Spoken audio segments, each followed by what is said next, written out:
National Broadcasting Company. Now in its 7th decade of bringing you baseball's memories.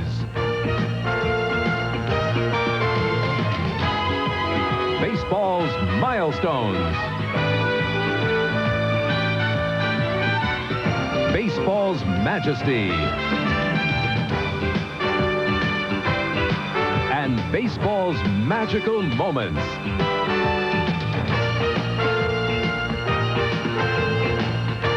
NBC Sports proudly presents the Major League Baseball Game of the Week. Today from Yankee Stadium in New York, the Detroit Tigers versus the New York Yankees. The Game of the Week is brought to you by Miller Brewing Company, sole sponsor of the U.S. Olympic Training Centers. By Yugo, buy yourself a little freedom and see how it feels to have your own set of wheels.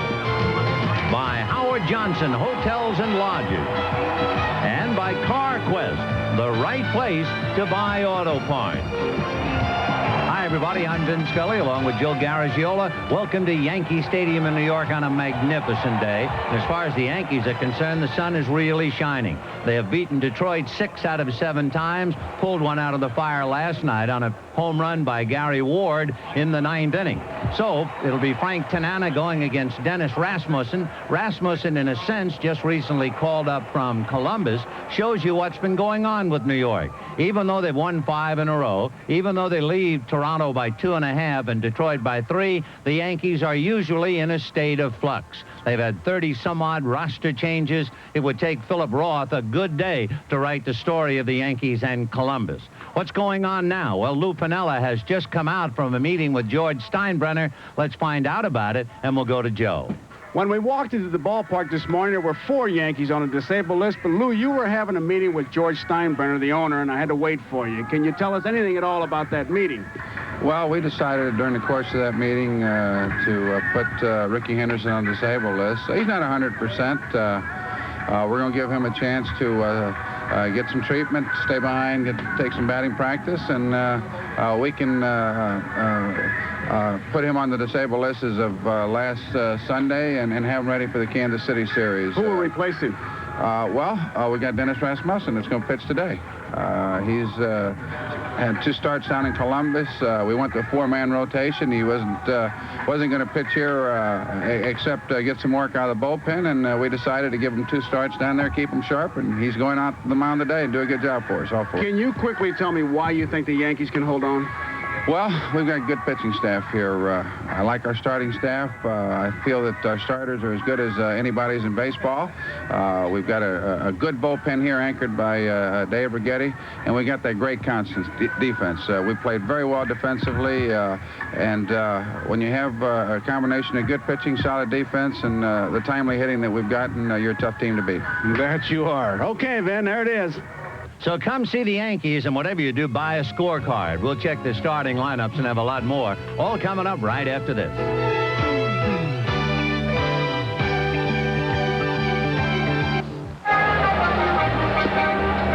The Detroit Tigers have lost 2 in a row. They're in 3rd place, 3 games behind the Yankees, and here's how they stack up. Lou Whitaker at second base, Bill Madlock the DH, Kirk Gibson in left field, Alan Trammell the shortstop hitting cleanup with Larry Herndon in right field. Darrell Evans will be at first base, Chet Lemon in center, Mike Heath behind the plate, and a fellow who looked like he was going to be a hero last night, third baseman Tommy Brookins.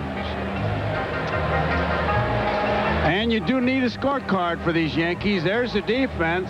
Cotto's in left field. Henderson on a disabled list. Kelly is in center field. Claudell Washington still has a bad arm. Winfield is in right field. We recognize him.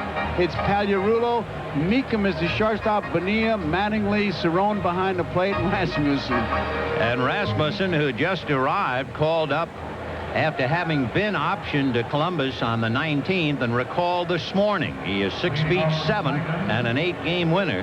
Rasmussen trying to stretch a current winning streak to 6. In other words, when they sent him out, he had won 5 straight plus 2 no decision. He is victimized somewhat by home runs. He's allowed 25, and it'll be Lou Whitaker, Bill Madlock, and Kirk Gibson to start it off. Whitaker hitting .261, and we're underway. Ken Kaiser, the plate umpire. Whitaker trying to get rid of a bad taste as far as Detroit is concerned in the aftermath of last night's game, when Gary Ward came up and homered against Mike Henneman to turn a Detroit victory into a defeat. Whitaker's a pretty hot hitter. He's hit 8 of his last 10, doing his job getting aboard. And he drives one into right center. Racing over is Kelly in Winfield, and it's in the gap. Kelly picks it up, and by that time Whitaker is into second base, sliding with a double.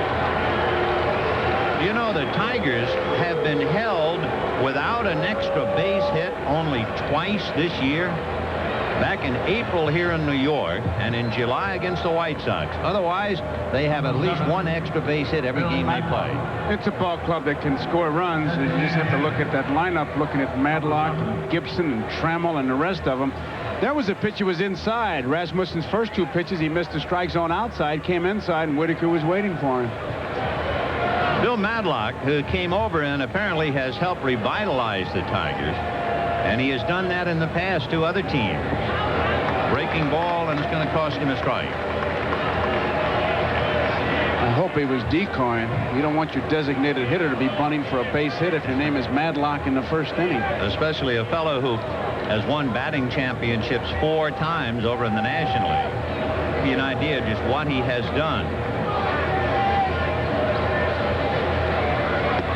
Madlock has a history of hitting particularly well after being traded. But in the same league, he's finding problems over here, Vin. He says he keeps finding himself behind the count, no balls and 2 strikes, because he can't adjust to the strike zone. Well, he's 1-1 now on a bluff by Rasmussen, holding Whitaker at second base. 1-1 to Bill Madlock. Just starting out, the Tigers looking for their first win of the year at Yankee Stadium. They've lost all 4 here. You don't think ball players don't keep statistics? He said, I struck out 19 times, and 17 of those times, you know, the count was no balls and 2 strikes. I said, well, whose fault is it? 2-1 to Mad Dog. He was Mad Dog when he was very young. Later on, it's just been turned to Doggy. And Doggy hits one into the left field corner, foul and out of play. For Madlock, and he would be the first to admit it, he is extremely thankful there is an American League, because he has come to a stage now when you want to talk about run, throw, field, and hit. He's 1 out of 4. He can hit. 2-2 the count. Chopper wide of third. Short hop nicely by Pags to make the play. And holding at second is Whitaker. Fine play.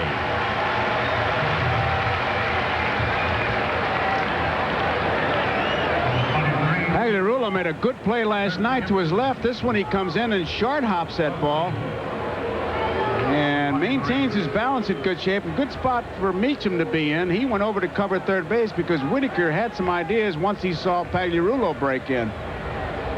So Kirk Gibson checks in, hitting .271, 14 home runs. We mentioned that Rasmussen has allowed 25, but he's given up only 1 home run to a left-hand hitter here at Yankee Stadium. That was Harold Baines of the White Sox. Gibson hit one upstairs in the upper deck in right field last night. 0-1 to count to Kirk.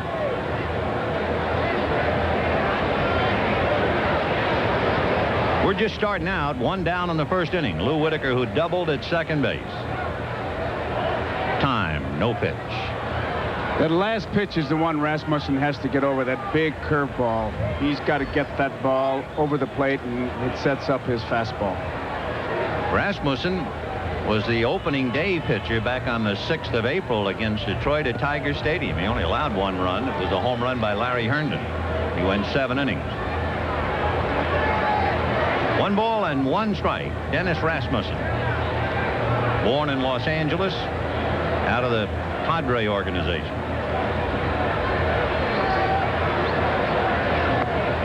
Missed with the fastball, ball 2, 2-1. Rasmussen with 20 starts, but he has only completed 2 games. He has a high of 9 strikeouts in a game.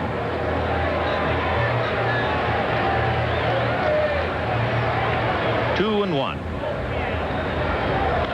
Line drive off the leg of Rasmussen. Rasmussen deflected into shallow left field, and Whitaker will score. And it is 1-0 Detroit. And Rasmussen is fortunate that he's able to walk around. Looked like he took a mean shot. So Gibson, a line drive single and a run batted in. They're going to have to check Rasmussen, and they're coming out now. G. Monahan and Lou Piniella. You can see Rasmussen with both his hands on his knees. That was a tremendous shot. You know, it's 60 feet 6 inches, true, but when you finish up, you're about 55 feet from home plate, and that ball comes back to you in a big, big hurry. Especially if you're 6'7". But take another look. It hit him just below the kneecap itself. He's got that glove behind him, and he just can't get it back there in time. So you saw it hit off the knee, and Karam's in the left field. Follow through is so important, but you saw on that picture a great shot that when he finishes up, the glove is behind him, and that's a little tough to protect yourself with that glove there. The Yankees should buy a little bit of tape of that and just keep showing it to Dennis until he has himself a much better follow-through. Watch his glove now. You'll see it is in a position where he can't defend himself at all. He is way back there. And he left that kneecap wide open, and he just did avoid serious injury. If it's about 6 inches higher, he's in a lot of trouble. So Rasmussen has Gibson literally and figuratively single off him. Whitaker scores, and the batter now is Alan Trammell hitting in the cleanup spot. Ball 1. Trammell hitting fourth. Took over when Lance Parrish was dealt away to the Phillies. And he's been on a tear for over 2 weeks now. He's hit higher than his overall average. And he's had 15 RBIs. It's a high fly ball to left field. It's playable. Henry Cotto is there. Gibson to the bag to tag, and Kirk will hold on a good throw into second base. And a good bluff by Gibson. A lot of times you'll see that base runner just kind of give it 2 steps, and you know he's not going. But Cotto wasn't sure that Gibson wasn't going. It was a good bluff. And he sees the ball's going to be caught. And watch how he takes off. He's digging hard now. He stops, but he forced the throw. With Gibson standing at first, he has stolen a lot of bases, 19 out of 23. But the opposition does not steal bases on Rasmussen. He's really only allowed 1 outright steal of second base. That was Tony Fernandez. He has a good move. He throws over to first base a lot, and then he's got that slide move, and then what he does, he hangs you up with that front leg. He'll get that knee up there and hold you, freeze you. Ball 1 to Larry Herndon, who has a half a dozen home runs. As we mentioned, he began 1987 by hitting a home run opening day against Rasmussen.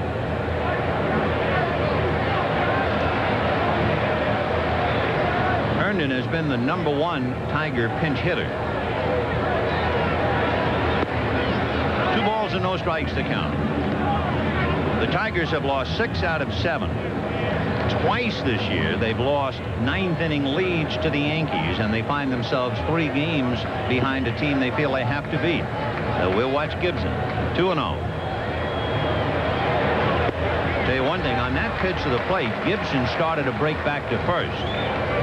He hung him up with that front foot, that front leg.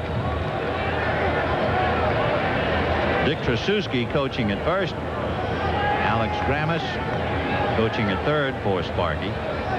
That was a great shot because you saw Cerrone point with his thumb. It was not a signal except to throw to first base. Catchers will do that. You'll see that a lot in the ball game. And there goes Gibson. They have him picked off. Mattingly down to Bonilla, who makes the tag. That's the second pickoff for Dennis Rasmussen. As we said, he's tough to run on, and Gibson has just paid the bill. 1-0 Detroit. It's the Subaru. The move that picked him off. Watch Rasmussen's head right there. He looked to the plate. That's when the Gibson broke. Now watch Mattingly. This is for a first baseman. Get way inside. You have a much easier throw to the second baseman rather than throwing directly over the runner's shoulder. Also, the first baseman has a good look at the second baseman and vice versa. So the Yankees really put on a fine all-around play there. Surprised Bonilla took that throw. Yeah. Thought maybe that shortstop Bobby Meacham was right there. He could have come into it, but It was good play. Here's the way the Yankees come up now. Roberto Kelly in center field. Remember, in case you missed it, Ricky Henderson is on the DL, retroactive to last Sunday, which means he will be ready for the Kansas City series. So Kelly leading off, Henry Cotto in left field, and Don Mattingly at first. Dave Winfield in right field. The DH, last night's hero, Gary Ward. The second baseman, Juan Bonilla. At third, Jim Pagliarulo. Behind the plate, Rick Cerrone, and the shortstop, Bobby Meacham.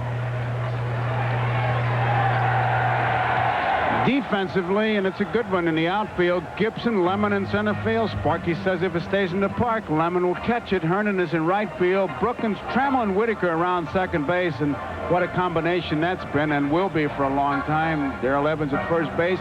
Mike Heath, who has played every position for the Detroit Tigers, I think, except second base and pitch. He's played every place else. He's behind the plate. Mike Heath and Frank Tanana on the mound. Frank Tanana, a Detroit boy. He has won 10 and lost 7. He is 0-1 against the Yankees, 11-5 lifetime. Tanana suffered his first loss of the season back in April at Yankee Stadium. He lost 4-1. Sure, what a small world. I was in Alaska last week. You know that, right? There's a place up there called Tanana. So when I saw it, I said, oh, Tanana, Frank Tanana lives there. As soon as I said that, the bus driver says, oh, you're a Tigers fan. Frank Tanana. Earlier this year, Tanana beat Seattle in 2 hours and 9 minutes. He pitched a 3-hitter and got the job done with 84 pitches. So we'll see how he goes against Roberto Kelly, just called up from Columbus. Off speed for a strike. Of course, he's a finesse pitcher, although he did have a high of 9 strikeouts earlier this year against the White Sox. Can't help but think of Red Barrett, though. 58 pitches to win. Is that incredible? How can you do it? 0-1. Little change slider looked like, the way he just floated that, and it seemed to cut in on the thumbs. 0-2 to count. Tanana has been around. He has surpassed the 2,000 strikeout level. He's had 30 shutouts in his career.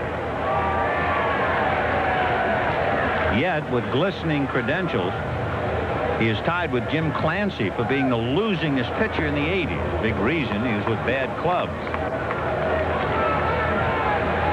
You have to be awfully good to pick up losses. For instance, as you look at that, Phil Niekro lost over 150 games in the 70s, and he's still toiling away. 2-2 to count to Roberto Kelly.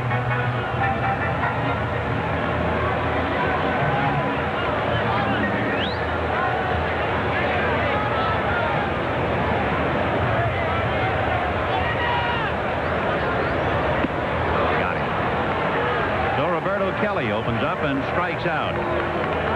After a lot of slow stuff, he just came back in with a letter-high fastball to punch him out. Here it is. Tanana has good control, and changing speed just makes him a pretty tough pitcher to just level in on, and you can see he got that ball in. Even if Kelly hits it, he's not going to do anything with it because he had it in a pretty good spot. Here's Henry Cotto. 1 down, first inning. The Yankees have the best home record in the major leagues. 36 here at home while losing only 16 at the stadium. Right. They've beaten Detroit 4 straight here.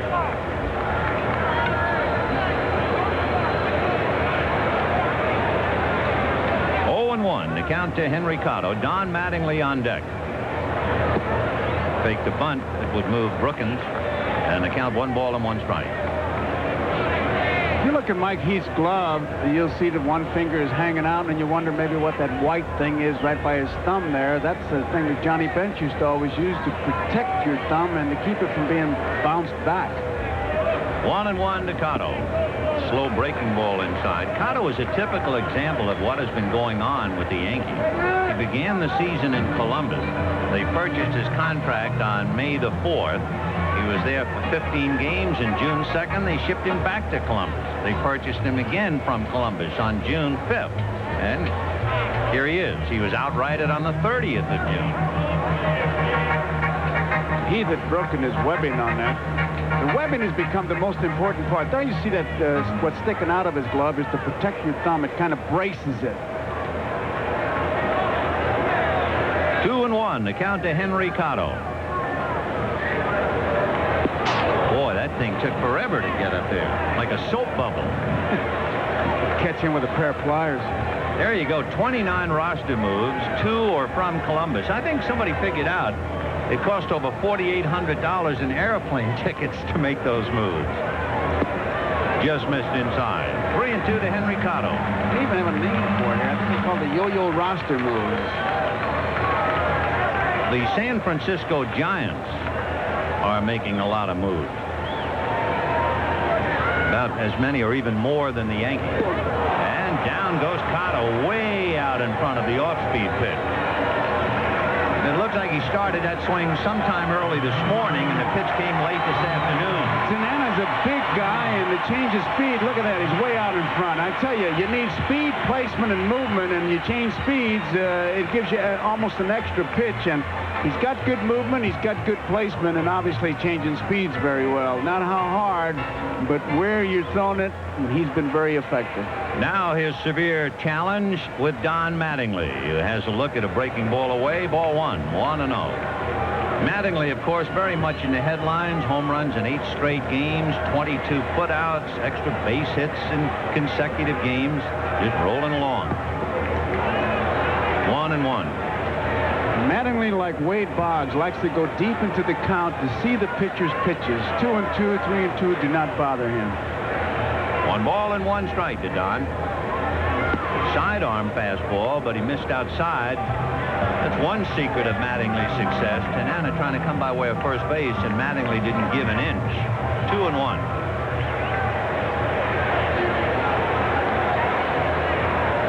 Off speed, and it's a roller back to first. Evans speeding Tanana coming over, and the first inning is in the books. So the Yankees tiptoe through the first, and at the end of an inning, the Tigers won, and the Yankees nothing. Larry Herndon takes a strike, leading off the second inning. The Tigers leading 1-0. Herndon was at the plate when Kirk Gibson was picked off, breaking prematurely in the first inning. They're going to check. No swing, says Drew Coble. And the count 1 ball and 1 strike.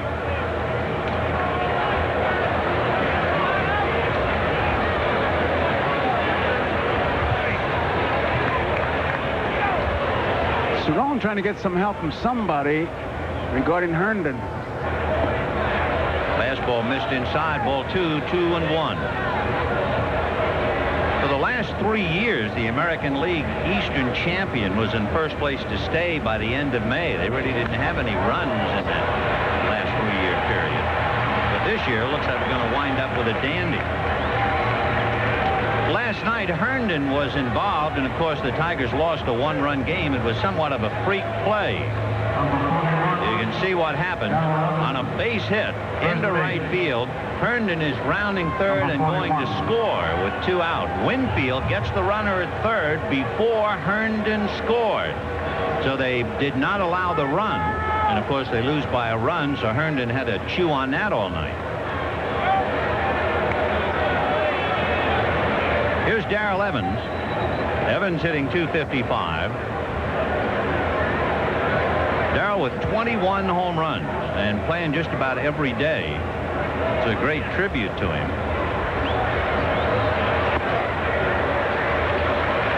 He has struggled considerably, however, against left-handers. He is hitting less than 200 against lefties. So Darrell Evans fists one foul. He got jammed in the count 0-2. 1-0 in favor of the Tigers. If you weren't with us, Lou Whitaker doubled and Gibson singled off Rasmussen's leg. The ball caromed out into left field, and the run came home.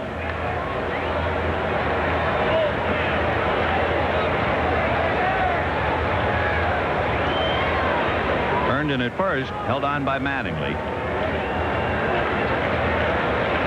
And Evans promptly hits it down the right field line, foul and out of play.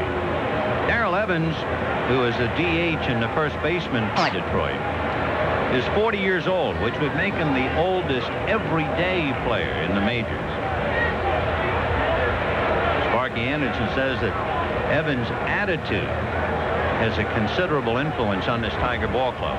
1-2 the count. So in a sense, the Tigers have the veterans, Evans 40, Madlock 36, and then the rookies like Noakes and Henneman. Foul back.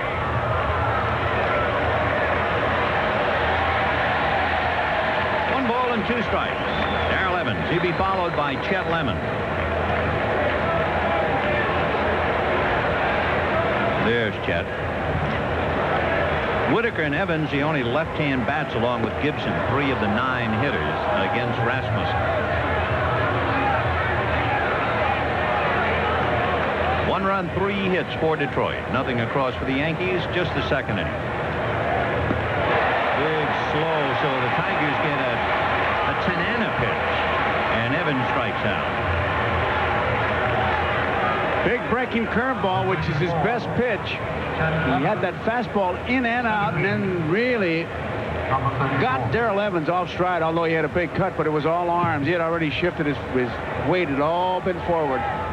Here's Chet Lemons, who is fighting a slump. His average now 264, but he's had just 1 hit in his last 20 at-bats. A very short lead by Larry Herndon. He's not about to pay the price that Kirk Gibson did. Herndon has 1 stolen base.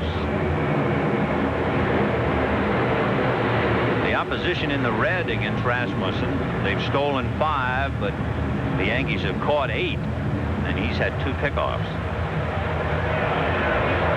Breaking ball hit foul over the head of Alex Grammas, and the count 0-1. Couple of scores. Toronto 2.5 games back of the Yankees, and they're down to Cleveland right now, 3-0. Scott Bales and Jim Clancy. The Giants trying to catch up after the Reds knocked them off last night, leading 2-0. Will Clark hit 1 out. The Reds leading the Giants by 3 games, and Houston by 4.5. Foul back. At the start of today, the Cardinals leading Montreal by 4. The Yankees leading Toronto by 2.5 and Detroit 3. And Minnesota leading California by 2.5 and Oakland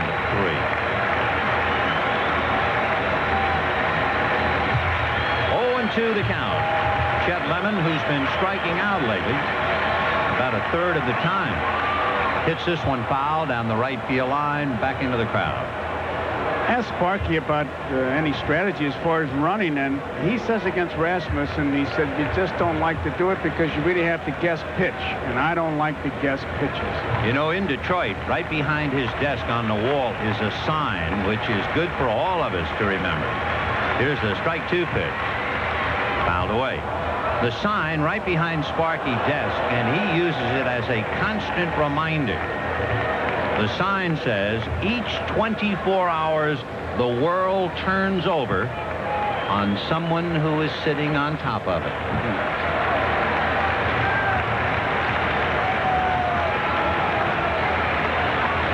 Fastball and a high fly ball to right field. Winfield going back on the track, and he'll make the play. So Lemon just a little late on that fastball. 2 down, Herndon holding at first, and Mike Heath coming up.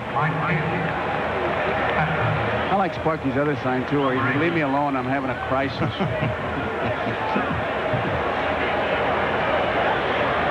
Lou Piniella, who has already put Ricky Henderson on the DL retroactive to last Sunday. He's going with a ball club that's struggling, and yet in the face of adversity, the Yankees have won 5 straight, and they're 2.5 in front of Toronto. Here's Mike Heath. Heath was originally signed by the Yankees.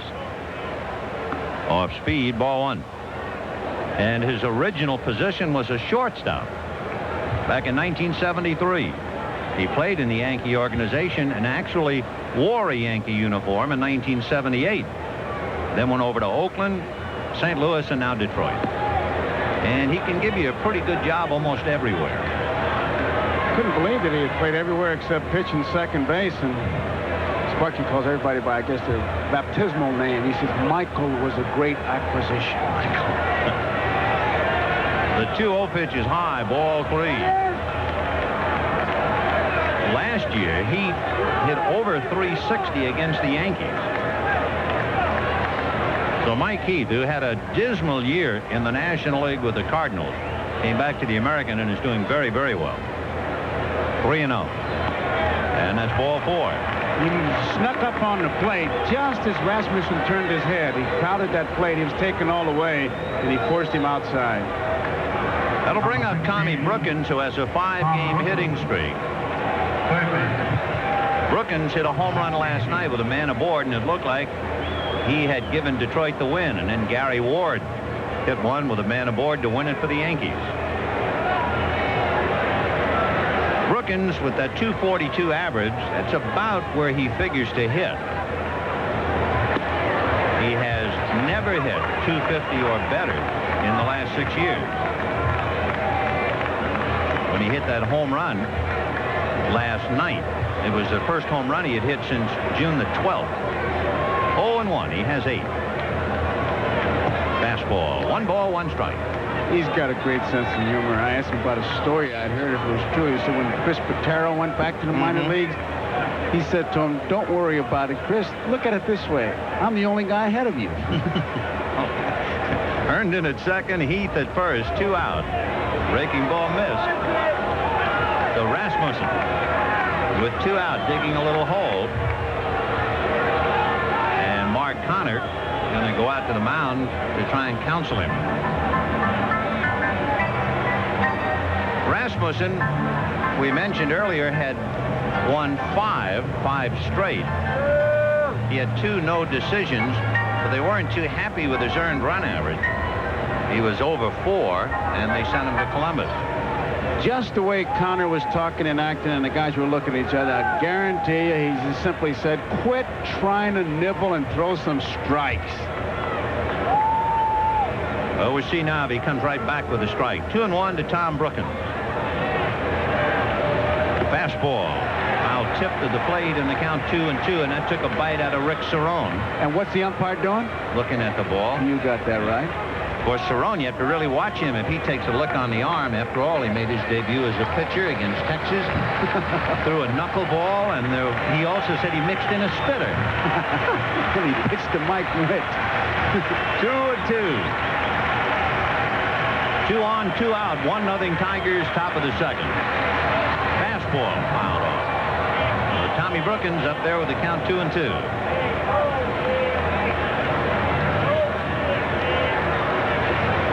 Brookins, during that 5-game hitting streak, is hitting over 470, so he is a pretty hot hitter right now. Tigers have him up there with a chance to hurt. So with a 3-2 count, Larry Herndon will be going from second, and Mike Heath will be going from first. Heath has pretty good speed. He can score on the extra base hit. So the run is poised and at the ready with a full count. Runners go, and it's fouled off.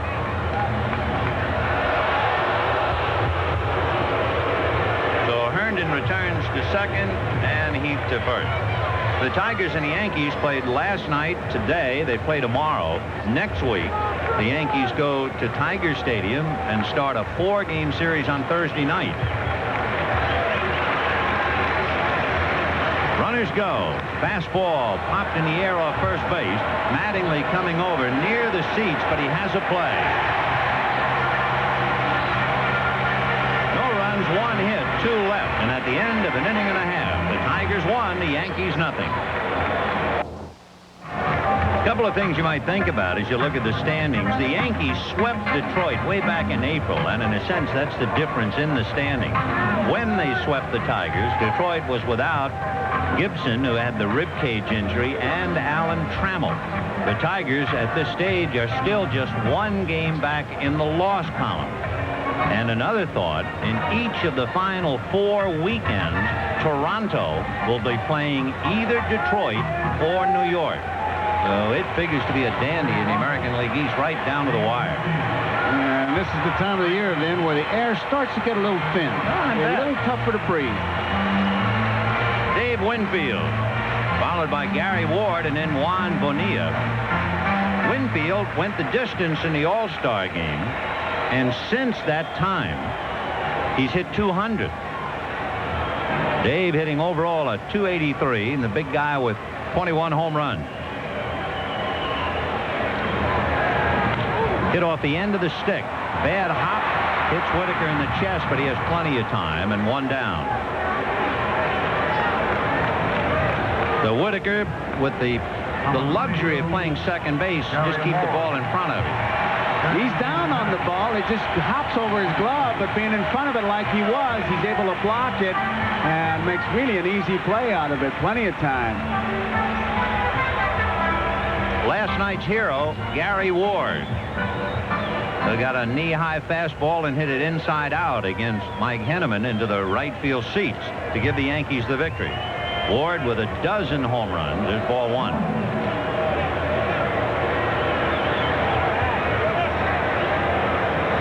Ward has hit about 100 points higher than that against Detroit this year. One of those 12 was the big one last night.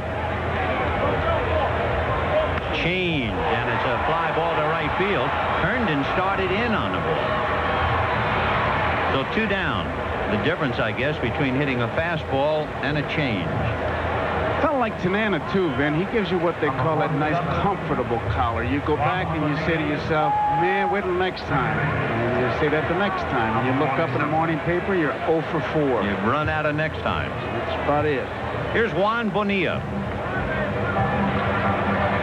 Bonilla, at one time with the San Diego Padres, given his release, and he's another fellow who has really been bouncing around those moves to and from Columbus. Ball one. You want to talk about an active bat before he swings it. Watch Bonilla. He's got a nice loop to it. Makes it tough. Good hard fastball pitcher. 1-0 to Juan. In there. 1-1. He's at that stage, too, as he faces Frank Tanana.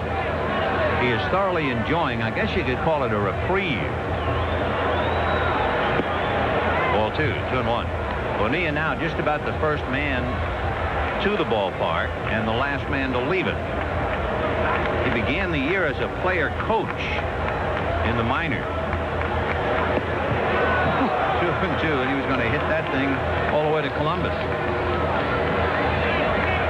He says the Latin player doesn't mature until his early 30s. He's 31, I think. That's why they mature in their early 30s. 2-2. And that's fisted foul behind the plate and out of play.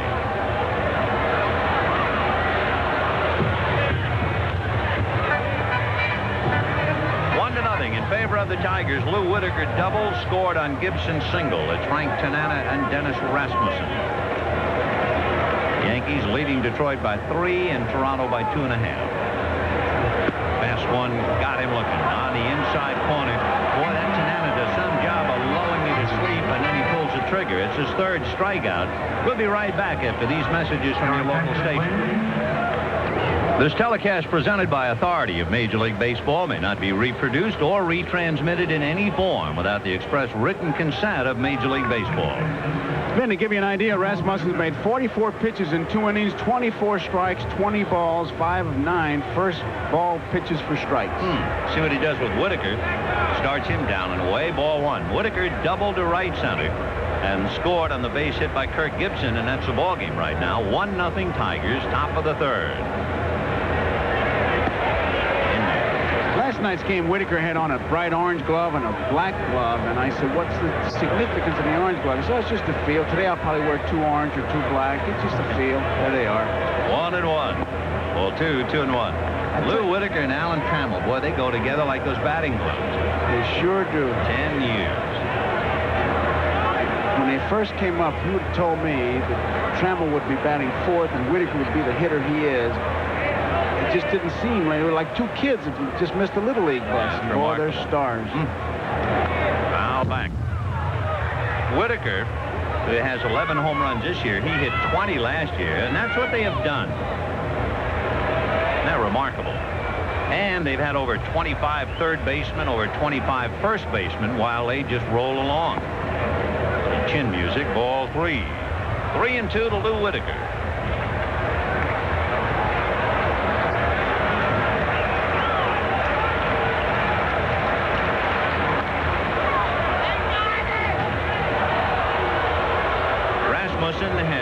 one strikeout. That was Darrell Evans.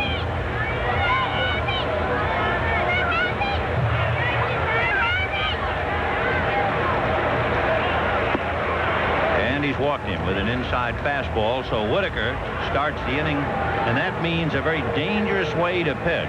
The leadoff man has gotten aboard in each of the 3 innings. Whitaker in the first inning, Herndon in the second inning, Whitaker in the third inning. Matlock is the only guy on the ball club that is allowed to put the hit and run play on himself. He doesn't have to wait for a sign. When Matlock was traded to the 1979 Pirates, they were 6.5 games behind and went on to win. 4-1, and the Tigers are hoping he was picked up by Detroit when they were 6.5 back. And here comes Lou Piniella, and he apparently is not too happy with what he's seeing.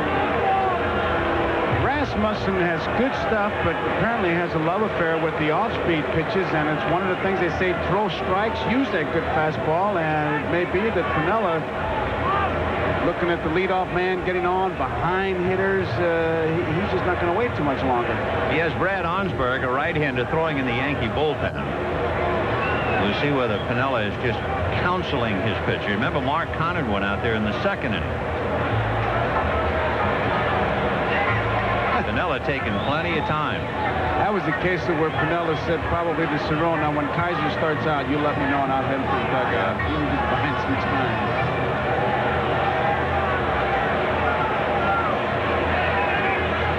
Well, he got it off his mind and off his chest, telling it to Rasmussen after the walk to Whitaker and a 1-ball, no-strike count to Matlock. Little foul out of play, 1-1. Matlock, for years and years, a remarkable ping-pong player. You can see why he won 4 batting crowns. You talk about eye-hand coordination. He still has it, and he's 36. But he had super coordination.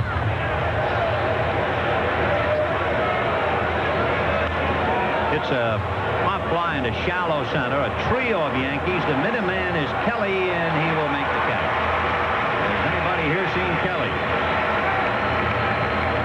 Bonilla gets shouted off to play. Looked like he was going to make it all the way. Now watch him go after it. He thinks he's got it, and he all of a sudden he hears, I got it, I got it. Look him get out of the way, and that's the way it should be. Kelly's coming into the play, and he's got control because he's the center fielder. It's a much easier play.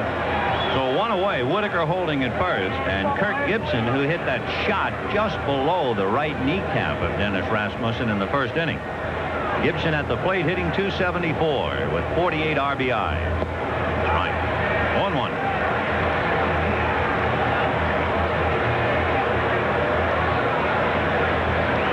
Coming off a bad July, trying to finish it off in a hurry. With that no-shaven hair, it looks like he come off a bad night. Looks like he got here by raft. Treasure Island. Ship sunk somewhere amidst voyage.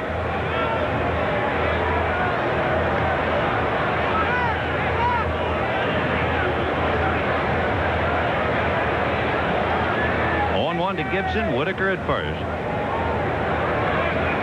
Whitaker has stolen 8 out of 12. And swing for a strike. 0-2. Since the middle of May, Detroit has not lost any of 10 road series. So they've been playing very well on the road. They've had 8 wins and 2 splits. Of course, in losing last night, that string is in jeopardy. 0-2 to Gibson.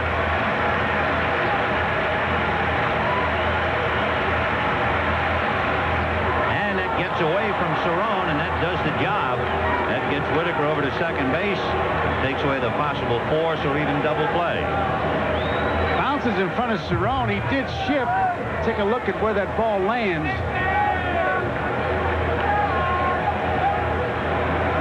That ball never did come back. Cerrone really was in pretty good position. He was down to block it, but you never know what's going to happen once it hits the ground. 1-2 to count to Kirk Gibson. Whitaker waiting to be picked up at second base. And a pickoff play, but no throw.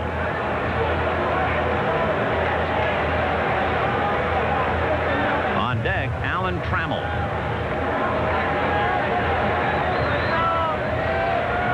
There's Allen tuning up. Gibson fouls that one away. Boy, he waited on that pitch a long time. For the Tigers, you remember that Gibson missed the first 4 weeks of the year with a rib cage injury. The Tigers weren't scoring at all with Gibson sidelined. And they've been the highest scoring team in the league since he came back. A bluff to second. 1-2 the count to Kirk Gibson. Gibson last night had 3 hits.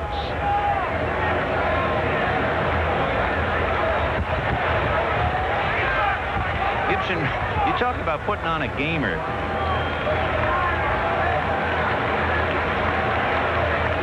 Fouled away. I mean, Gibson looks about as mean as any player in baseball, with the long, somewhat straggly hair and beard, plus, of course, he's really put together. I mean, doesn't he look like you want to caption it and say "Soul Survivor"? 1-2. Gibson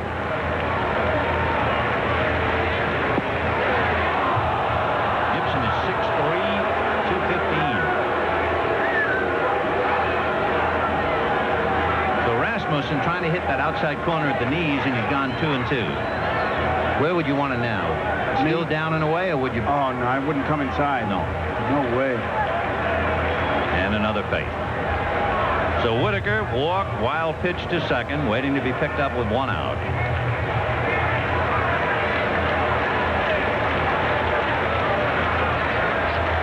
Fastball fouled away. Pretty good spot. Down. And away. They had 50,000 here at Yankee Stadium last night. Another fine crowd today. The Yankees have drawn over 1.5 million. They've been averaging 31, and they'll be way over 40 today, and I'm sure again tomorrow. And then the Tigers, who are averaging 22 a game, they'll have a 4-game series with New York next weekend. Fouled away. Still 1-0 Detroit. Whitaker doubled and Gibson singled him in. Cleveland still has Toronto by the neck, 3-0 in the 5th inning. When you saw Cerrone rub across, if you look at Pinello, rub across his chest protector before that pitch, a lot of times catchers will use that to switch the signal. If I rub across my protector, it's the second sign you see. If I don't, it's the third sign or whatever. 2-2. Pulled on the ground to Mattingly, who'll take it to the bag. And on the play, Whitaker advances to third. 2 down, and Alan Trammell the batter. And I remember when Billy Pierce was with the White Sox and came over to the National League, the left-hander introduced the pitcher brush, where that would tell you to increase the count. So either the catcher or the pitcher seems to be brushing himself off all the time. And then you have a count by the scoreboard, which can get too complicated sometimes. Man on second base is when I usually do it. Now he'll go back probably just 1. And that was. Started him with a high fastball. Trammell flied to left in the first inning. Rasmussen is making too many pitches. He's already made 64 pitches, and we're in the top of the 3rd inning. 190 pitches in a game, and he's not going to be around for that. Of course, maybe it's one reason why he's only completed 2 in 20 starts. Right. Can't keep pitching behind hitters. When that hitter gets you 2-0, 3-1, he becomes such a much better hitter, and you just don't last. 1 ball and 1 strike to Alan Trammell, 2 out. Lou Whitaker down the line from third. Tigers lead 1-0.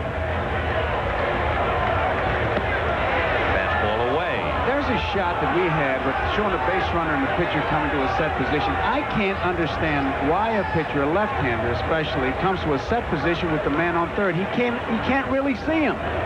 He cannot see him. Look, he does not get a good look at it. Ball 3. Why wouldn't he pitch off the full windup? It's a short windup anyhow. You get a good look at him. Now he's got his back to the base runner, and he has to sneak away.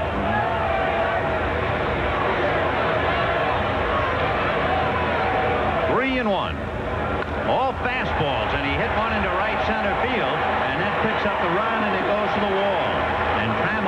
second base with a double, and I don't think he saw one breaking ball. A little surprising. One fastball after another, and it is 2-0 Detroit. Trammell in that fourth slot has become a pretty good hitter, and he puts it right in the gap in right center field. He just went with the pitch. So he didn't mix him up at all on Alan Trammell, and Trammell makes him pay. 62 RBIs for Trammell. And Whitaker has been on twice and scored twice, and the batter is Larry Herndon, who singled to right field in the second inning. 2 out. Fastball, and he jammed it. That might have been part of the counseling with Mike Connors and Lou Piniella going out there and saying, you know, throw hard. Throwing a lot of slow stuff and off speed. Knocked the bat out of their hands. Really isn't that unusual. I mean, they used to say you can't throw more than 3 curveballs, but I've seen catchers go as high as 10. 0-1. In fact, Tommy John was talking about that, about a big ball game that he won years ago when Thurman Munson was the catcher, and he called 10 consecutive curveballs. Tigers leading 2-0, top of the third. 2 out. Breaking ball punched on the ground to the right side. Bonilla is there to make the play. But the Tigers pick up 1 run, 1 hit, leave 1. And at the end of 2.5 innings, 2-0 Detroit. Tigers leading the Yankees 2-0 as we go to the bottom of the third. Mike Pagliarulo, Rick Cerrone, and then Bobby Meacham. 2 of his 20 home runs have been hit against Detroit, and that's his strike. 0-1.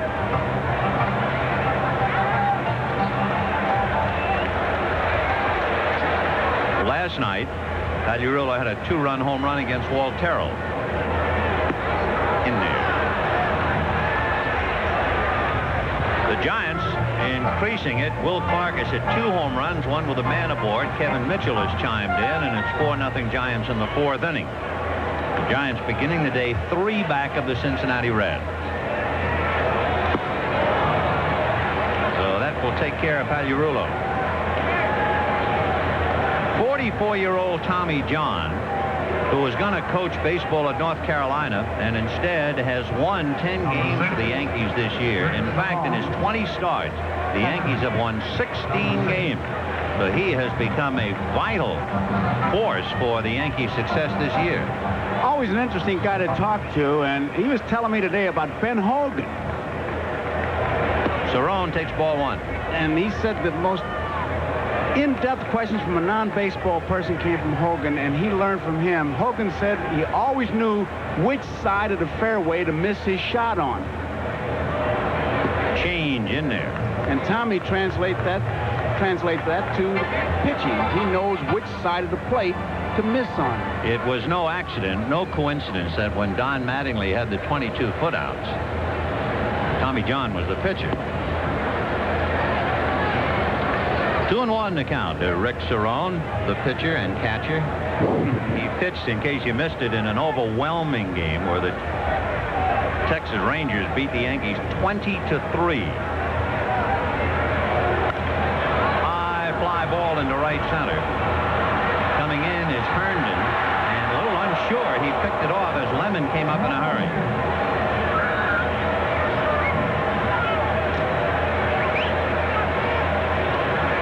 Was never sure of it as Lemon kept moving. Lemon thought he was going to catch it as a center fielder, and Herndon just reaches over in front of him and gets it.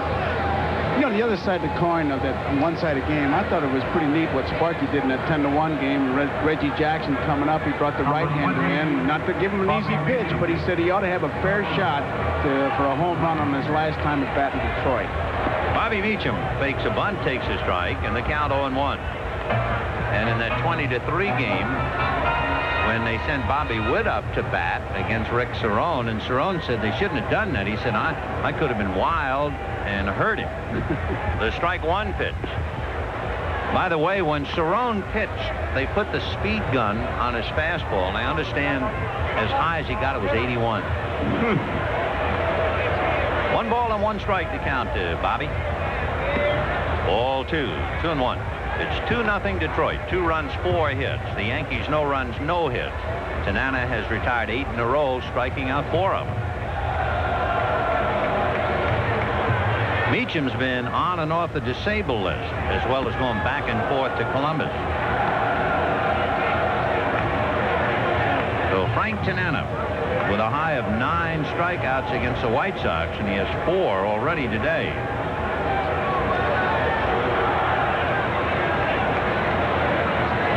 Two and 2. And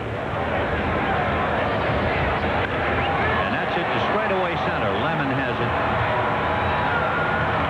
That's that. 9 in a row retired by Frank Tanana. At the end of 3, it's 2-0 Detroit. Here's a look back at a very special Olympic moment. Pitching, and more pitching with Dennis Rasmussen and Frank Tanana, 2 left-handers. Do you think the second time around hitting against a pitcher really helps the hitter? Oh, I think it helps him, but I don't know if it really helps him when he's got the kind of location that Tanana has shown so far, because he is changing speeds and he is spotting it well, and that's 2 out of 3. Yeah, very quietly. Tanana has retired 9 in a row, but of course the Yankees went through that with Richard Dotson, who had a perfect game going, and they finally got to him. But it's interesting to watch how Tanana, by just changing speeds, you look up, he's retired 9 straight, 4 strikeouts, and it looked like he hasn't broken a sweat. I think as you watch the rest of the game, watch how Mike Heath moves behind that plate, and you get a pretty good idea of the kind of control that Tanana has had. Well, we see what kind of control Dennis Rasmussen has. He's allowed the leadoff man to get aboard in every inning, and it's cost him twice. He has walked 2, and he's allowed 3 hits plus 1, 4 hits all told. 0-1. Evans knew he had chased a bad ball. He made up his mind he was going to swing at a fastball, and he was way out of the zone, and now he's regrouping, kind of taking inventory here. Darrell Evans has had a remarkable career. Just when a lot of people thought it was all over for him, he has come right back to be just as consistent as ever. I don't remember the numbers, but a couple of years ago he had that bonus clause where he was 563 or 65 people short, and if he'd have spent $2,500, he would have had the bonus, and he'd have collected $25,000. Oh boy. It was some kind of thing like that where he just didn't know how short he was as far as attendance. No balls and 2 strikes to Darrell. 1 and 2.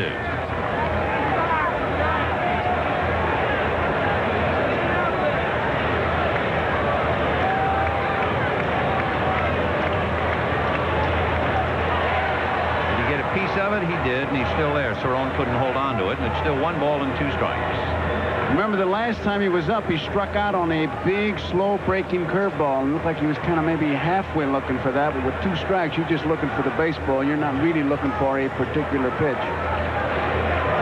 1 and 2. Fastball just to drive him out of there.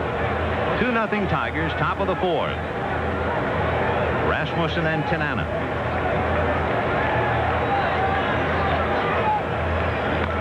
Ball down and in, and he pulled it foul.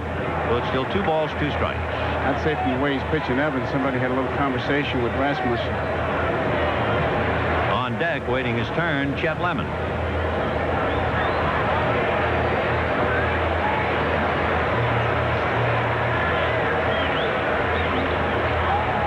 And another fastball in on the hands. And if you were watching Cerrone give the signs, he put down curveball, and Rasmussen shook him off. He came back with the fastball. So after striking him out on a slow curve, he's been going after Evans with hard stuff inside. 2 and 2. Here comes another one. Now, he has changed. Remember when he was pitching to Alan Trammell? Every single pitch was a fastball. So it's the second time around, and maybe he's decided to just turn the book around. Fastball on the hands, hit down the right field line, foul and out of play upstairs. Down the lines as short as you would want if you're a hitter. 310 down the right field line, 312 down the left field line. But then it falls away. 411 in deep center. 3 and 2. Line drive down the right field line, and that's in the corner.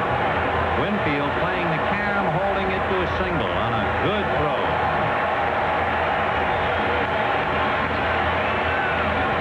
So Rasmussen, who stayed with fastballs and Trammell single, runs, and he singled. And Chet Lemon coming up. Winfield plays the carom perfectly and he's got a good arm, and he gets off the good throw, and Evans doesn't have that kind of speed. He'd have just been a dead duck. So that is the 4th consecutive inning where the Tigers get the leadoff man on. Not much Winfield can do about that. And Lemon at the plate, flied to right field in the 2nd inning. He had a changeup, if you remember. And it sent Winfield to the warning track. Ball 1. Lemon, 13 home runs, 48 RBIs. And what a difference a year makes, even though he is struggling right now with the bat. Fastball, 1-1. Mattingly is not holding Evans on. Evans doesn't have any kind of speed, so Mattingly wants to protect that hole between 1st and 2nd because Lemon can hit that way. 2 runs, 5 hits for the Tigers. Nothing for the Yankees. 9 up and 9 down. Tanana has pitched a perfect 3. Fastball. He's just staying with that pitch now, and it's as if everybody in the ballpark knows it.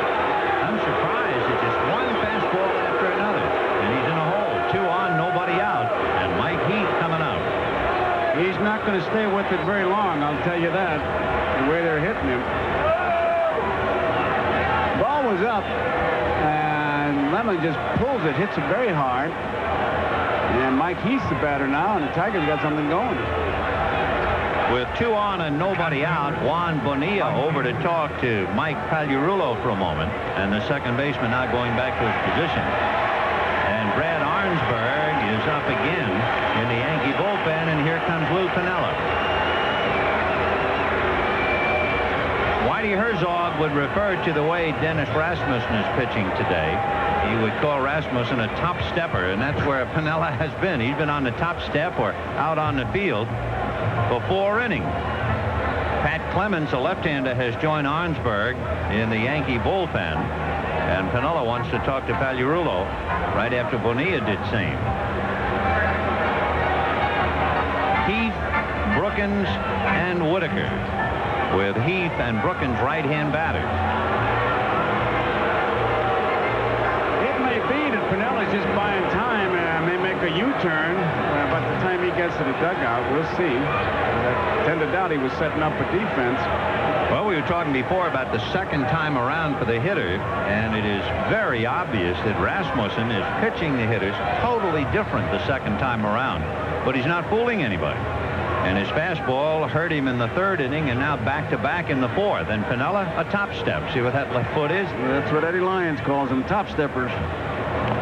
The bunt is foul, and that got Mike Heath a little bit in the face. Right down in the dirt and came up and got him.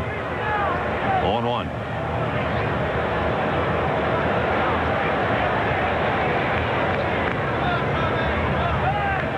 Every time you do this, the bench jockeys really get on you if you're not hurt. Mike Heath is not, and it bounces right up and they say, boy, you got some good wood on that one. Or they holler, that's the old eye. That's it. 0-1 the count to Mike Heath. 2 on, nobody out. 4th inning, 2-0 Detroit. Mattingly and Pagliarulo looking bunt. And that's a strike. 0-2.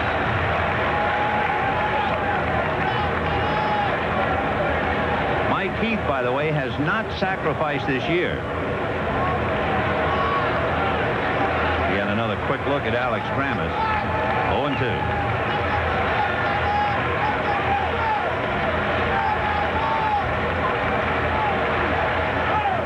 Chased it, too. So Mike Heath not only failing to bunt and move him over, for good measure chases one in the dirt. Looked like he was just intent on putting the bat on the ball and really chased one out of the strike zone, and that's a great big out. Double play can get him out of it now. You can see him hitting down on it, and he really chases a bad ball. Cerrone caught it on a bounce, so with 1 out and 2 on, Tom Brookins the batter. Brookins hitting .241. Fouled out in the 2nd inning.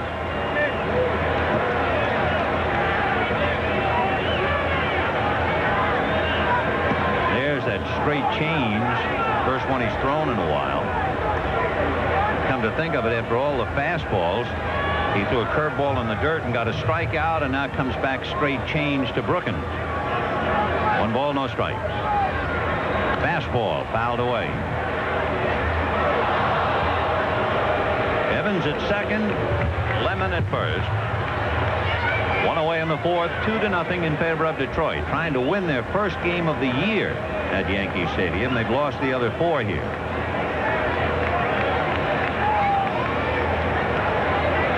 Breaking ball grounded to short. The feed for one.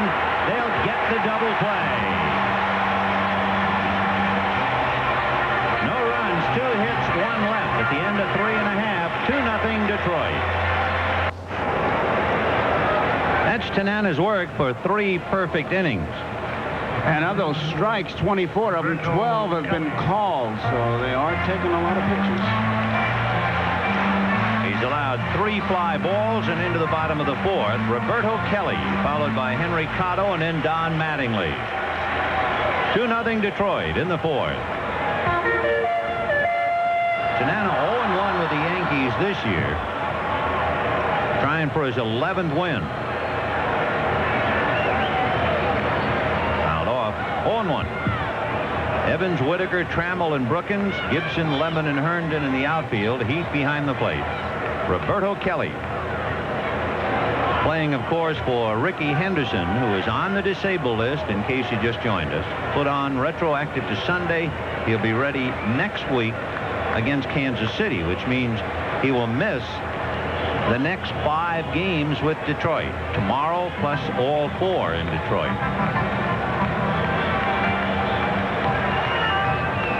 Sore right hamstring has sent Henderson to the pits. 0-1. That, of course, was the big argument here. It's one thing for a player to be hurt in this day and age of high salaries. Suddenly, from stories I read, some of his teammates questioned whether he was hustling or not. Now you get into, is he hurt or isn't he? 1-1. Ball 2.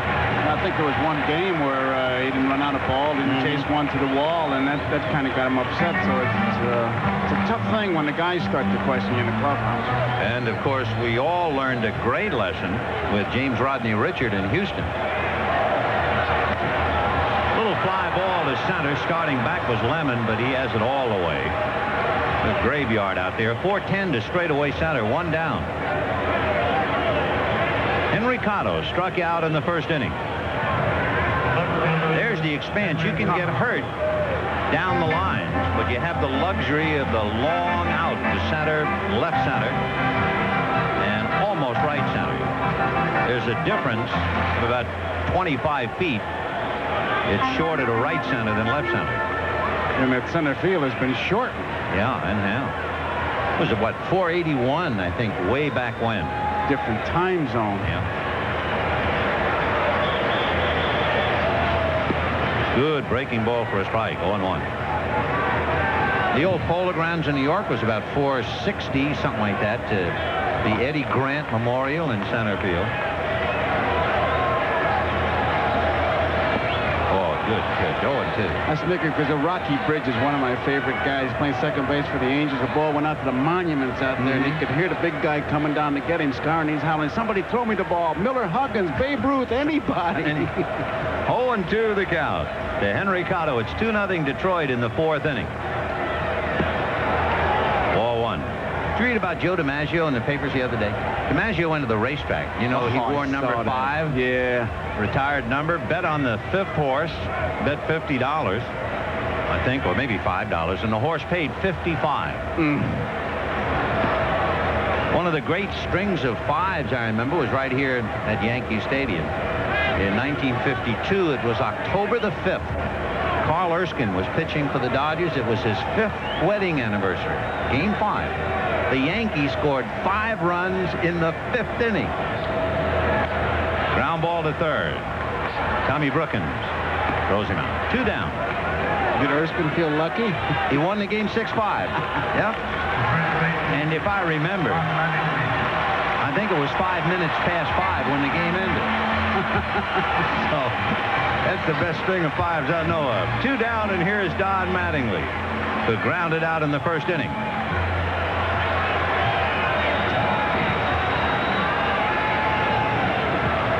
Ball 1. With that shot we just had, a Mattingly stance right there. He's got a system. He says his head and his back leg in a straight line, and the front leg a V. IV is what he calls it. Intravenous. Strike. What that does is give him perfect weight distribution as far as he's concerned. He turns that toe in, and that keeps his front shoulder from opening up too soon. Nothing by chance, this fella. It is all worked out. And there it is, base hit number 1. A line drive to left field to break the spell. So Tanana had retired 11 in a row, and Don Mattingly hangs a rope into left to break it.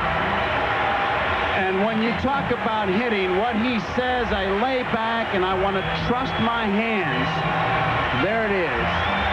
Ball is outside. He gets the arms out, hit right over that ball, and he goes to the opposite field. He wants to hit line drives or ground balls. Doesn't want to hit it in the air to the opposite field. What I marvel at is the way he moves his hips. He talks about turning his belly button and throwing it at the pitcher. He really does it. Here's Winfield now. The Yankees with a chance to get even on one swing. Winfield grounded out in the second inning. With a big guy 0 for 1, but he has 21 home runs and 73 RBIs.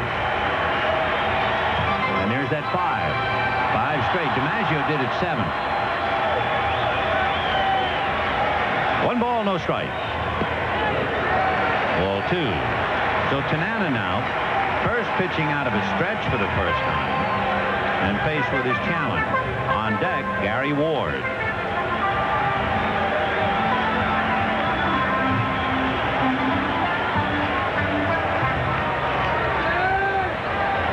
Two nothing Tigers, bottom of the 4th. 2 out, Mattingly at first.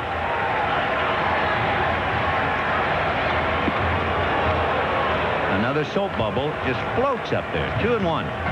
You hear the expression these days about hitters diving in. Winfield is a good example. He's deep in the batter's box, and he'll come straight towards the plate as he takes his stride. You pitch inside, you're going to knock him down, even though you're going for the inside part.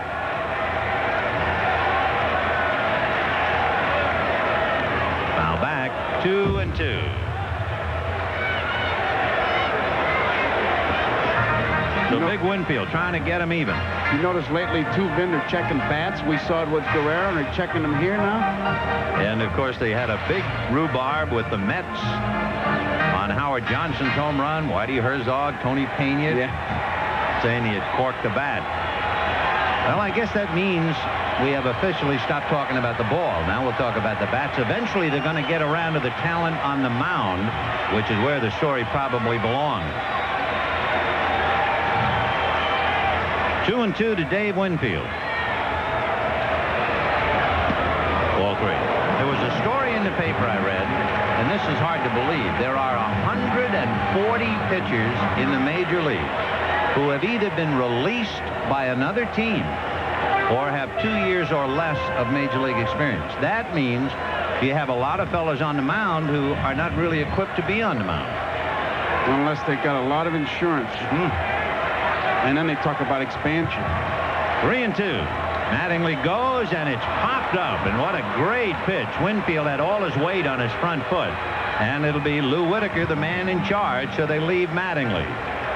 Tanana now working on a one-hitter, leading 2-0, and we'll be right back after these messages from your local station.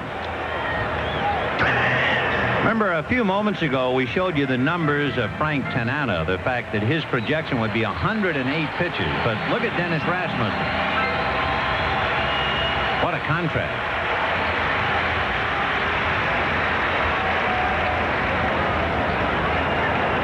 Lou Whitaker, Bill Madlock, and Kirk Gibson. And for all you good folks who have been watching the Giants-Cincinnati game, delayed because of rain and interrupted, why, pull up a chair and spend part of the time with us. It's 2-0 Detroit.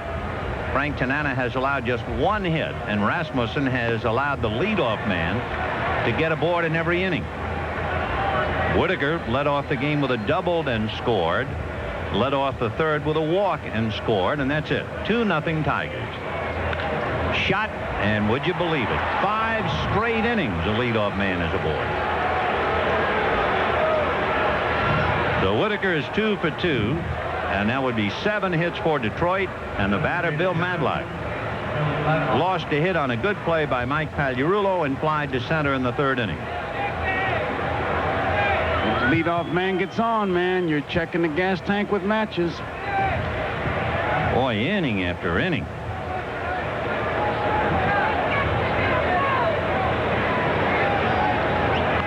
Foul back out of play, and the count 0-1.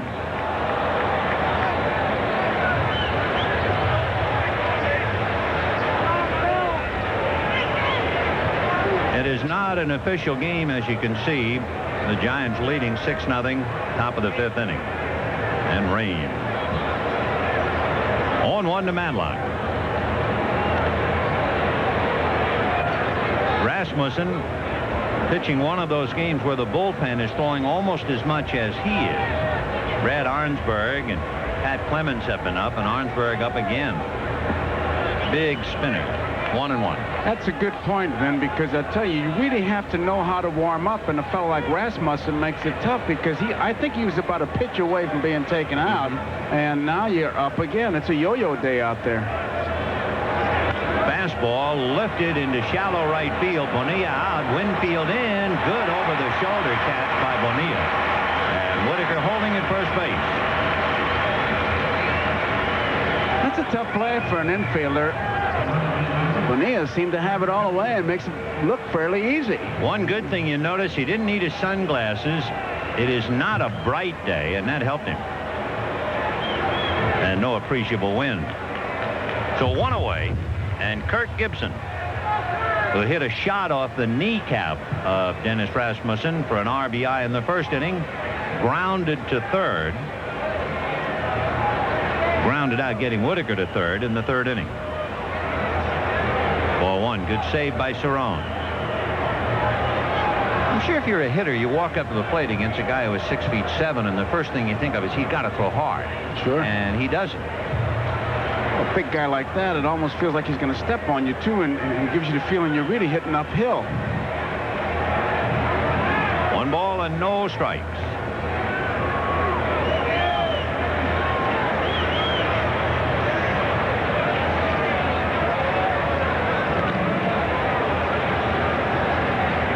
Whitaker has been on base 3 times, scored twice, has stolen 8 out of 12 this year.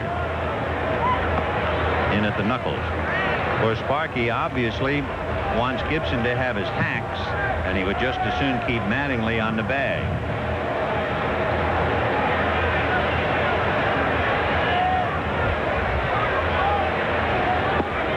And he's behind 3-0 to Gibson, and of course with his power, 14 home runs, 47 RBIs, and in a ballpark where it is such a short porch down the line, there's nothing automatic about Gibson taking. Well, you can really zero in 3-0, look for a particular pitch in your spot. Low fastball, low inside. And that's too high with a fastball. So again, Rasmussen is in a jam, and here comes Lou Piniella, who has made almost as many trips to the mound as Rasmussen and other Yankees have made to Columbus. And Brad Arnsberg will be coming in. And that will be all. So Dennis Rasmussen, who was recalled from Columbus and arrived this morning. And for Big Dennis, a long day's journey into night. It is 2-0 Detroit, 2 on, 1 out. We'll be back. Brad Arnsberg, a right-hander out of Seattle, Washington, who lives in Oregon, and he'll be 24 later on in the month of August. He was one of 5 rookie pitchers to start at least 1 game for the Yankees last year. While he was at Columbus this year, he was 12-5. So Arnsberg trying to restore some order here, pitching to Alan Trammell and then Larry Herndon. With 2 on, 1 out, 5th inning, 2-0 Detroit. And it got away from Cerrone, and the runners move up. He just boxed that ball, and Arnsberg threw it right by him because Cerrone just reached over, never did shift on that. Watch him right here. It's pretty wide of the plate, true, but you can see that Cerrone never broke on that ball. So the pitch moves along as Arnsberg immediately in trouble now, 2nd and 3rd. 2-0 Detroit. Now with first base open, it makes sense to take the bat out of Trammell's hand and put him on. And Larry Herndon will be coming up with the bases loaded. 1 out in the 5th inning, and Detroit leading the Yankees 2-0.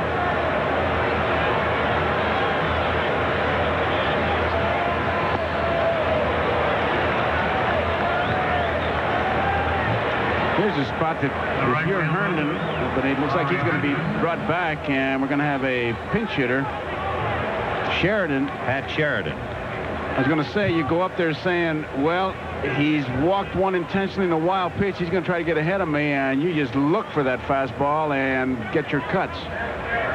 So Pat Sheridan, who finished up in right field last night, it was Sheridan trying to catch Gary Ward's home run. And he will hit and then stay in.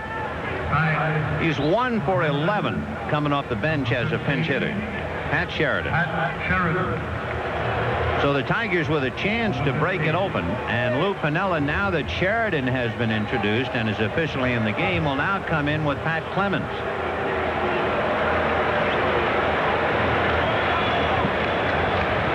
So Arnsberg commits a wild pitch, walks a batter, and goes out.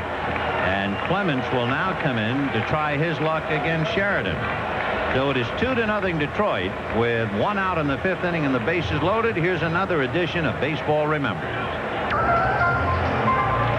25-year-old Pat Clemens, who was acquired by the Yankees with Rick Rhoden and Cecilio Guante from the Pittsburgh Pirates in a deal that sent Doug Drabek, Brian Fisher, and Logan Easley to Pittsburgh.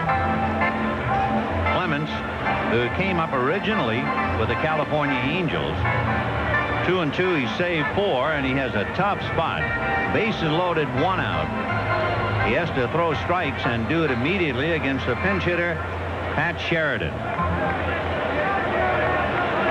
Trammell is at first, Gibson at second, Whitaker at third. 1 out, 5th inning, 2-0 Detroit. I think Sheridan spent some time this winter with Harry Walker down in Alabama. Harry helping him with his hitting. Well, the Hat knew how to swing the wood. We'll see if he transferred it to a pupil. Strike. So Clemens goes right after him. 0-1 to count. On deck, another left-hand hitter, Darrell Evans.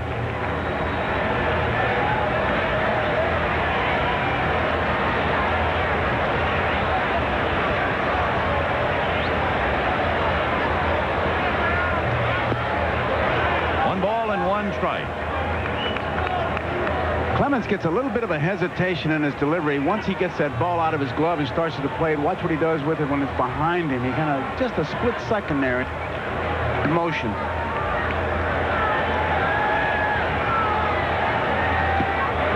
One and two. Pat Sheridan, who's a chip off the old block, his dad played professionally in the minor leagues. So the bases loaded, 1 out in the 5th. 2-0 Tigers. Breaking ball just missed. 2-2. Tigers have left 4 men in 4 innings.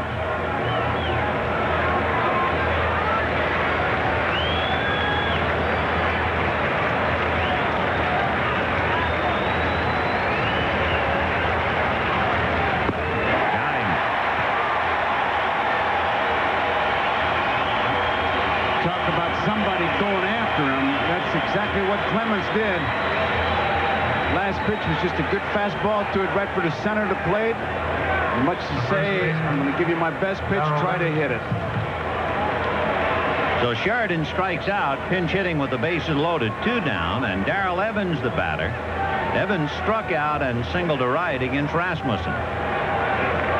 Lou Whitaker at third, Kirk Gibson at second, Alan Trammell at first.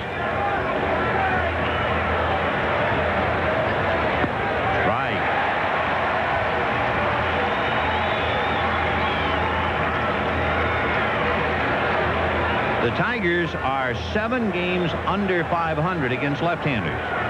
One reason why Rasmussen started and now Clemens is in there.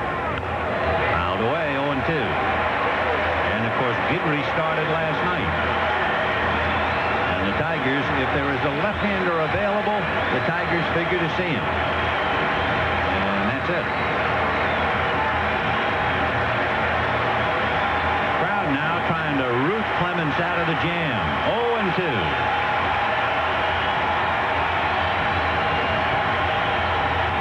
Hit foul off third upstairs. Still 0-2. He really pulled the ripcord on that one. That was an emergency swing. He just did get the bat on it. In the inning, Whitaker singled. With 1 out, Gibson walked. A wild pitch moved them along, so they walked Trammell. And now Clemens, after striking out Sheridan, trying to get Evans. 0-2. And it hits home plate, bounces back on a wild pitch, and Gibson is going to score from second base. The throw gets away, and all the way around to third goes Trammell. And it is 4-0. Just when it looked like the Yankees and Clemens might have been out of the woods, the wildest pitch this side of Barnum and Bailey, and the Tigers pick up 2. Watch where that ball hits.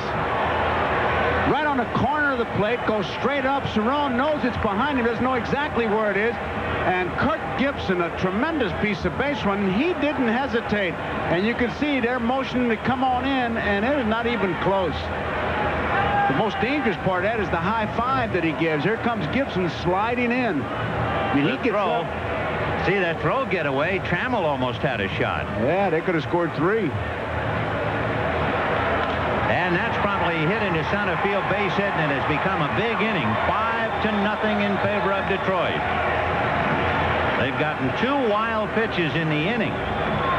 And then Evans' base hit makes it 5-0.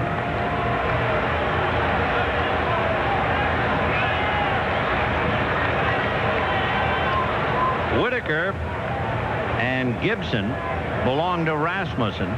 Trammell belonged to Arnsberg, and Clemens is now on his own.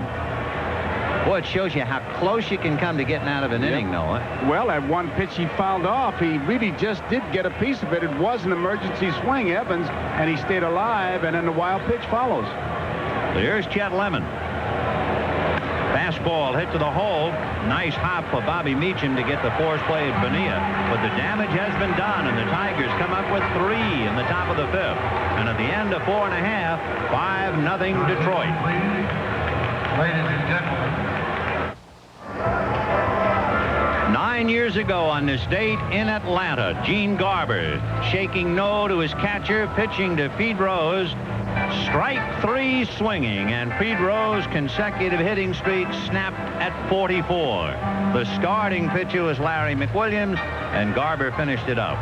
Talking about finishing it up, Pat Sheridan is going to finish it up for Larry Herndon in right field. Talking about streaks now, did you see Rick Dempsey had that injury? He said, just when I got that 2-game hitting streak going. I know it. He was hot. He was really red hot, and boom, injury takes him out of it. And Bo Jackson went through him like he was whipped cream. Did you happen to see that thing? I saw it on the news. He threw a rolling block into him. Getting ready for football. Yeah. Gary Ward flied to right field in the 2nd inning. And hits a change down the right field line, slicing foul and out of play, and the count 0-1. The Tigers scored a run in the 1st, a run in the 3rd, and then pick up 3 big ones in the 5th. Frank Tanana has faced only 1 above the minimum. 13 batters in 4 innings, allowing just 1 hit. No balls, 1 strike. Fouled away, 0-2.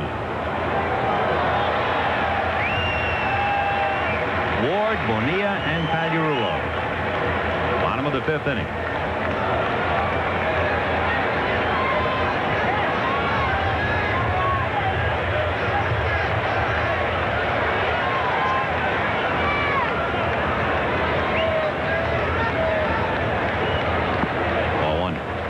The Yankees in first place. They've won 5 straight, and they've certainly been doing it with great pitching. And with Ricky Henderson and Willie Randolph sideline, they're having trouble manufacturing a lot of runs. So a 5-0 lead seems almost insurmountable the way they've been playing.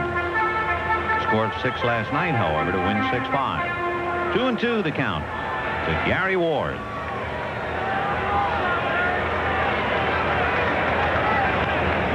Another foul ball down the right field line. You just watch Tanana pitch in and out, up and down, changing speeds. If you had a radar gun on him, you wouldn't sign him. No. It'd tell you nothing.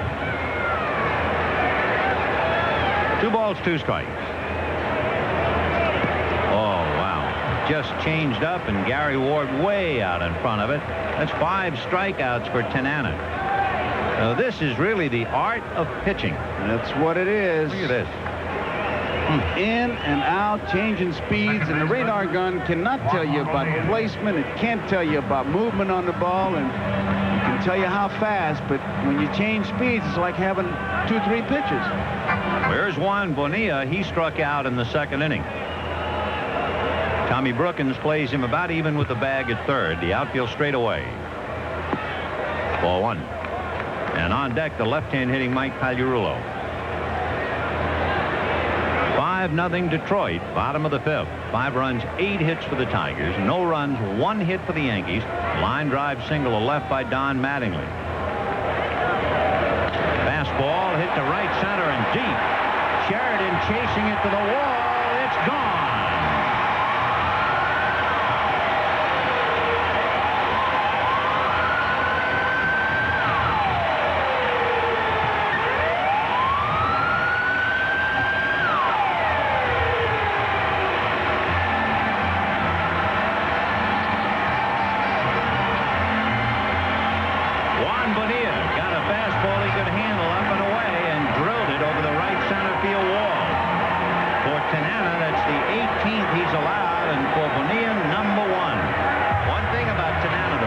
Of his home runs come with the bases empty, and he's leading 5-1. Big curveball, ball 1. And you may have picked out Willie Randolph among the Yankees congratulating Bonilla. He's in uniform on that bench, rooting his guys on. 1-0 to Pagliarulo. He struck out in the 3rd inning. Ground ball to the right side. Whitaker has to wait for Evans. That makes it a little closer. 2 down in the 5th, and Rick Cerrone coming up. The crowd is getting on Cerrone. Not that much, but still you can hear them because of the couple of wild pitches. One of them was the one where he didn't shift. You could blame him on that. Not the second one. That second Oh, no. But you see, that's a difference in that position, Ben, and, you know, I'm serious when I say this. Fouled away. Infielder misses the ball, the outfielder will get it, right? Outfielder misses the ground ball, the fence will stop it. But when the catcher misses the ball, hey, it's the manager. 0-1 to Rick Cerrone. 5-1 Detroit. Foul outside of 3rd, 0-2. The one thing that I've always felt badly about, seriously, for catchers, you can see a catcher make a great defensive play, maybe short hopping a ball that no one ever applauds. Right. You know, they'll applaud the infielder, the outfielder for making a fine catch, but I think what it is they're more in relief, a sigh of relief rather than a round of applause. It wouldn't be bad to give him a round of applause once in a while. Drive to right center field. Sheridan is there. And that's that. 1 pitch hit out by Juan Bonilla, his first home run at Yankee Stadium, and at the end of 5, the Tigers and Tanana 5-1 over the Yankees. Juan Bonilla chipping in with his first home run of the year. For the Yankees, they now have 129, and they're on that kind of a pace. And that sun has popped through here, Vin. So I don't know if the sunglasses will come out, but it's a little bit brighter than it was earlier. For the Tigers, the sun is still shining very brightly on them. Mike Heath, Tommy Brookins, and Lou Whitaker, and they're leading 5-1 in the 6th. Heath walked and struck out in the 4th inning, unable to bunt, then chased one in the dirt. 1 ball and no strikes for Mike. He had a tough time, especially last year. He hit only .205 with the Cardinals. That's a big swing from .205 last year to .291 this year in the American League.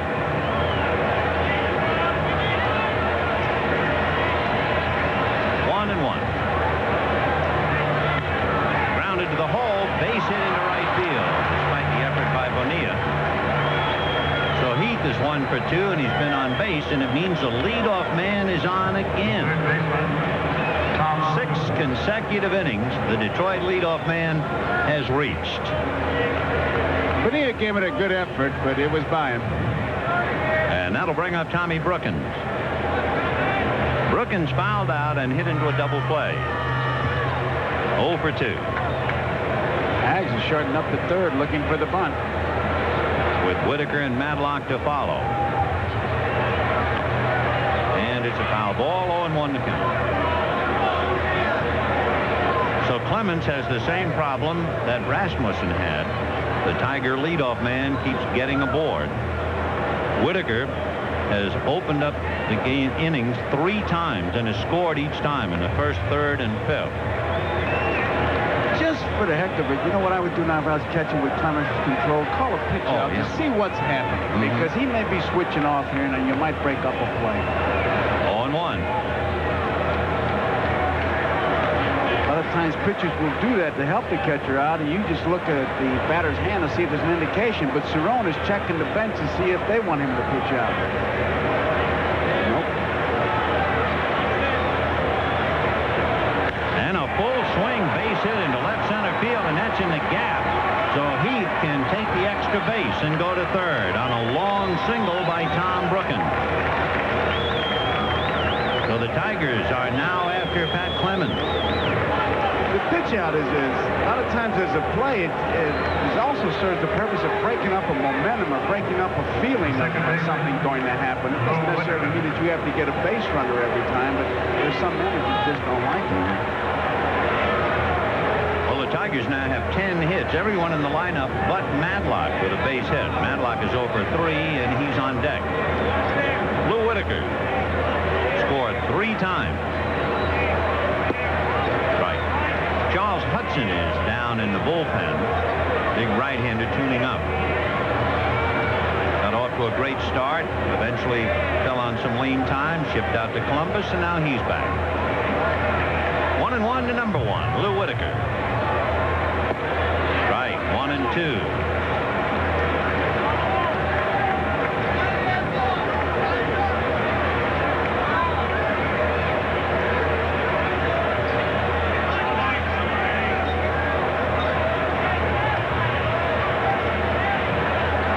And third. That's outside. Ken Kaiser, the plate umpire, is trying to get the scoreboard squared away. And he'll force the score when they finally get it right. Big Ken. Right to Rochester. Fouled right into Cerrone's mask. So Whitaker is still there. 5-1 Tigers, 5 runs, 10 hits. Yankees 1 run, 2 hits. Rasmussen went 4 1/3 innings, charged with 4. Arnsberg charged with a run. And Pat Clemens finishing up.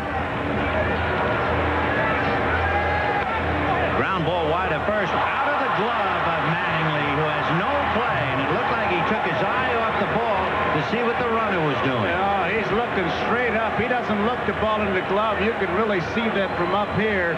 He was watching to see what the runner was going to do, and Heath was breaking the minute the ball was hit on the ground. He's looking at the runner. So Mattingly, here's where the peak comes. And by this time, it's too late. He has no play at all. So it is 6-1 Detroit. So Mattingly, who made a bad play last night when he had a possible double play and threw it into left field, now makes a bad play on the ground ball. And Madlock gets a bunt down. Clemens has to go to first. And the runners move up to second and third. Madlock watched that bunt all the way. He wanted to see who was going to field it. He got his men over. With first and third and nobody out, I'm surprised Mattingly even looked to see for the runner, because you know the run is going to come. You've got to go after him to prevent the double play. It shouldn't have been any surprise.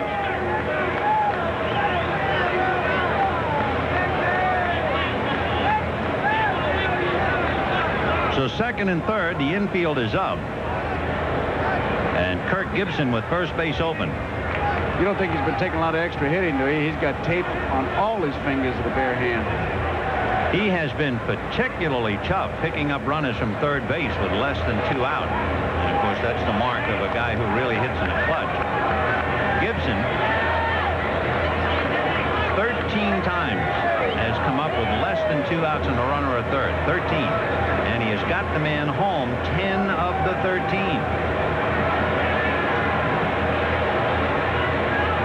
0-1 to count.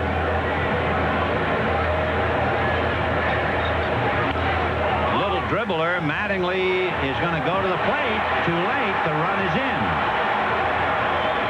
Once again, it was a contact play. As soon as that ball's hit, Brookins came in and a high hop. And it's a little bit too late. Mattingly got the throw off, but too late. It is a simple fielder's choice. A slow roller. Mattingly did everything he could with the ball, but it just wasn't hit hard enough. Tried to get the sliding Brookins, who was in there. So it is 7-1 Detroit. What was a very tough game has broken wide open in the 5th and now in the 6th. On the fielder's choice, Whitaker takes third. So you have first and third, and Alan Trammell the batter. Trammell has flied to left, single to center, walked intentionally, 1 for 2. Allen hitting .329. And that's a fly ball to center. Coming up for it is Kelly, tagging up is Whitaker. The throw by Kelly is way offline. So the Tigers have ripped it open now. It is 8-1 Detroit as Alan Trammell picks up his second RBI. And Whitaker scores for the 4th time. So Lou Whitaker has been on base 4 times. He has scored 4. Well, what a leadoff man job that is. Perfection. And Pat Sheridan, who pinch hit for Larry Herndon and struck out in the 5th inning, now comes up against Clemens with a runner at first and 2 down. The runner is Gibson. 8 runs, 10 hits for Detroit. 1 run, 2 hits for the Yankees. The Tigers, who had lost 4 straight here in Yankee Stadium, trying to win their first one in a big way. Right. Say these last 2 innings, man, the kind of innings you want to have a roll call, see if anybody got hurt.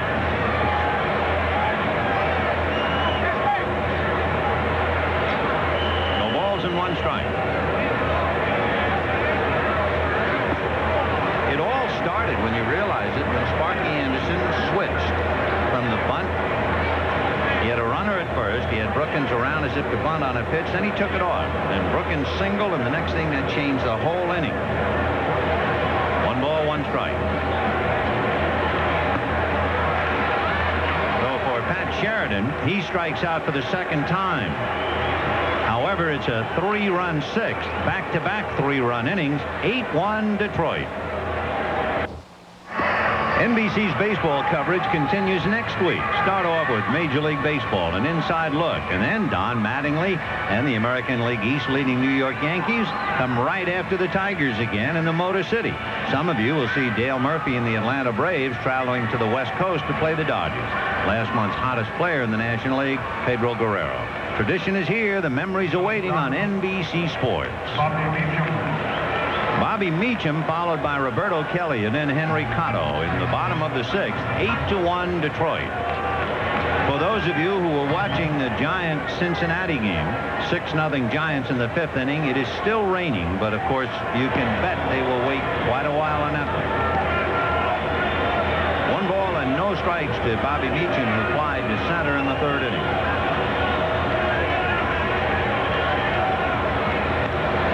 He hits it down the left field line, hooking in the corner, and will go foul. Toronto 2.5 games back of the Yankees. The last time we saw their game with Cleveland, they were losing 3-0, and nothing has changed except the inning. It is now the bottom of the 8th inning.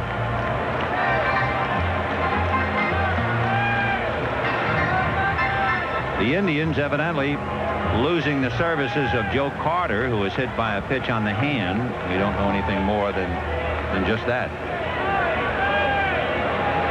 That was Scotty Bales and Jim Clancy.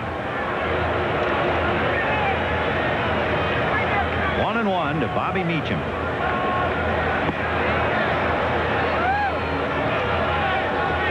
You know, I look at Meacham, and I think about Ozzie Smith and how many shortstops he sent out. Meacham, Uribe, and Santana were all in the Cardinal chain at one time, AA, AAA, and A. And old Ozzie just keeps farming them out. Yogi did that to catchers. Oh, yeah, there's always some star who clogs the river for everybody else. Pee Wee did it in Brooklyn. If I remember correctly, Bobby Meacham's mom was and maybe still is the president of a Dodger fan club. So he really has a baseball family. It's a high fly ball to left center. Lemon and Gibson. It will be Chet Lemon. So Meacham, a fly ball, one away. Once again, we'd like to remind our viewers we'll be selecting the NBC Miller Lite Player of the Game at the conclusion of the ball game. Roberto Kelly struck out and flied to center. At first, when I saw that, I thought it was a misprint. I thought his name was Robert O'Kelly. But it's Roberto.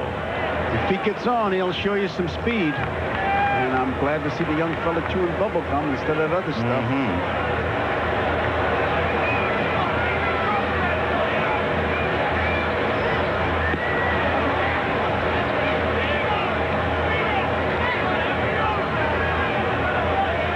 Kittle is still on the DL. He's got a bad neck. Of course, he's always had back trouble. And with Henderson out, Kelly has a chance to play and show his wares here. That's a weird injury to Kittle, too. Carrying a player off on a stretcher. They can have the darndest injuries. 1 ball, 1 strike. Gary Carter got hurt playing catch with his kids in the backyard. Remember, Terry Harper, the outfielder, dislocated a shoulder waving a runner home. 2 balls, 1 strike. You got fellas get hurt putting on their sanitary stockings. Yeah, I used to have a list of that. I got to find it again and add Kittle to it. A couple of them. There's all kinds of weird things. One of them shifting a car. 3-1 to count. Recently, there was a player get hurt. Oh, no, I guess it was a coach playing basketball with his wife and hurt his back. Henry Cotto has struck out and grounded out. You're getting like the National Enquirer. That's right. I mean, there's all kinds of stuff going on. It's also 8-1 Detroit. 6th inning.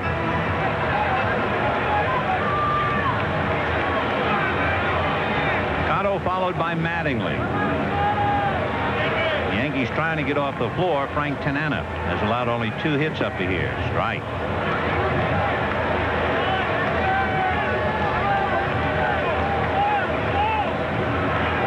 For Detroit, they have stayed with the same 5-man rotation. The only other team to do that this year, Houston. When it gets down to earned run average, and that usually is a payoff area.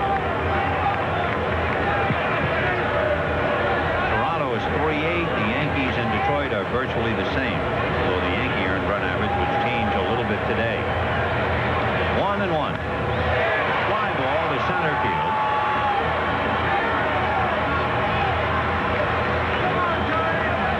Two down, and Don Mattingly coming up. Grounded out, broke the spell with the first Yankee hit in the 4th inning. He has hit in 5 straight.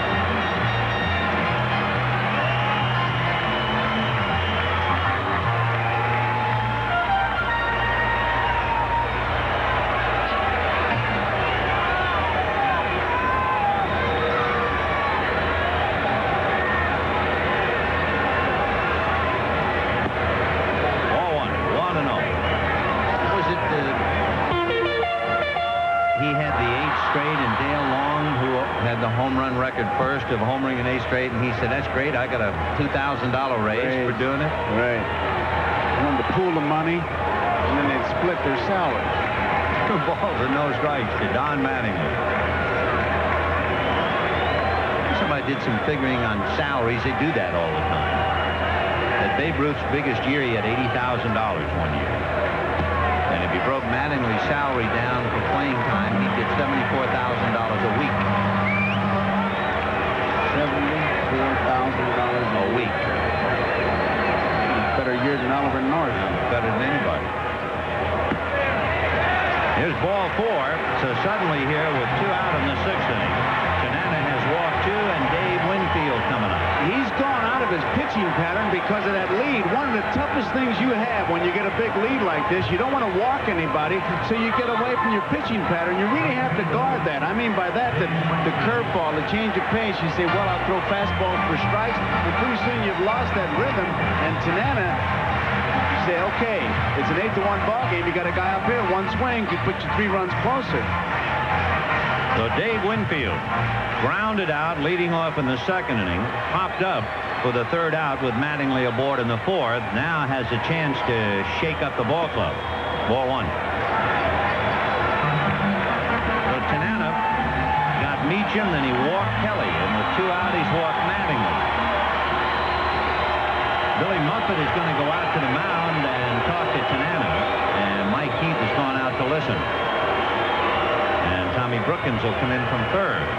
It's very difficult to, in an 8-1 ball game, to work the game and pitch the game like it's a 1-run game, but you do get in and out of your rhythm. I'm sure people have asked you this before. They're always saying, what does the catcher say to the pitcher?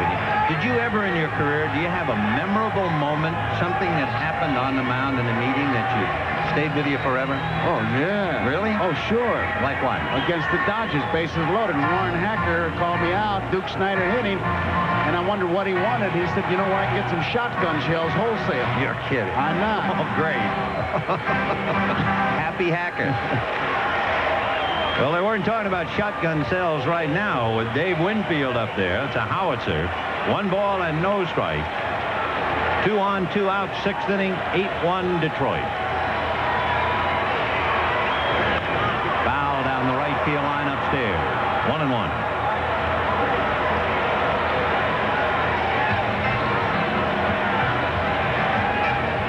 Winfield followed by Gary Ward, another right-handed batter. The Yankees have Pagliarulo and Mattingly left-handed, and of course Bobby Meacham is a switch hitter. Everybody else right-handed. 1-1 the count to Winfield. Fastball, a chopper, foul outside of 3rd, and the count 1-2. So back to second base goes Roberto Kelly, and back to first goes Mattingly. 8-1 Detroit in the 6th.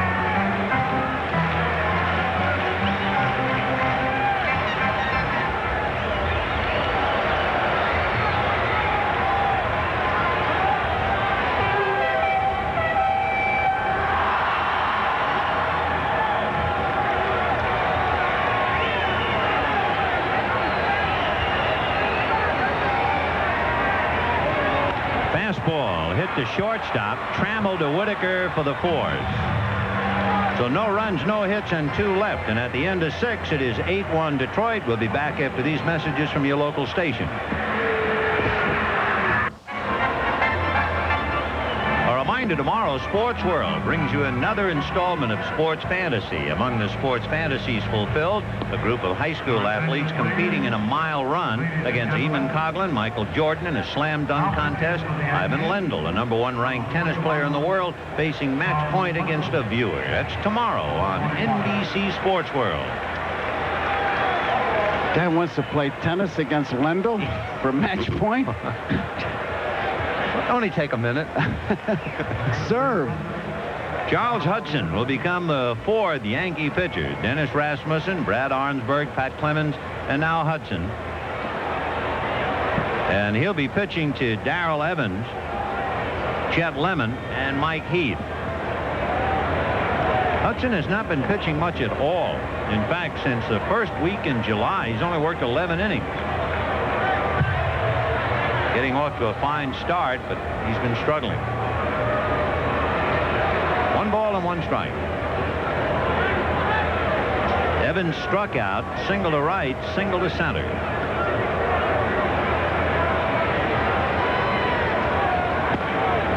Fastball a strike. 2-2 the count. Tigers 8 runs, 10 hits. Yankees 1 run, 2 hits, and 1 error.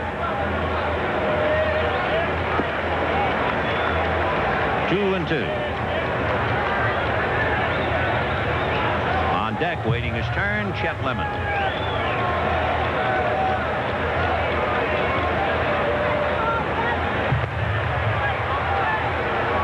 Remember, the Tiger leadoff man has gotten on base 6 consecutive innings.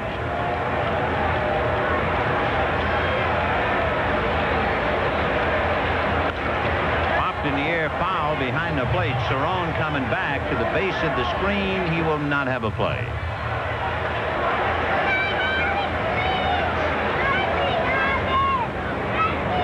Tigers scored a run in the first, added another in the third. 3 big ones in the fifth. The Yankees came back with a run in the bottom of the fifth on a home run by Bonilla. And for good measure, Sparky's gang came right back with 3 more. So it is 8-1 Detroit. If the Tigers win, and it looks like Toronto would lose, Detroit would leapfrog back into second place. Fouled away. I have the ultimate of ultimate statistics. You're kidding. With that ball just hit by Darrell Evans, Really? he is now fouled 13 balls into the stands. Oh, I love it. You think America wasn't sitting on that stat? Atta boy, Elliott. 3-2. 14 now. Huh? Wow, everybody's counting. 8-1 Detroit. In a game like that, you do those things. You know what we used to do here in New York? What? I talk about that, but I didn't do it. I was too small. But sitting in the bleachers in the old Polo Ground, what they do in these one-sided games. And that's a one-sided game because the leadoff man is going to get on all of them. On first, on second, on third, on home.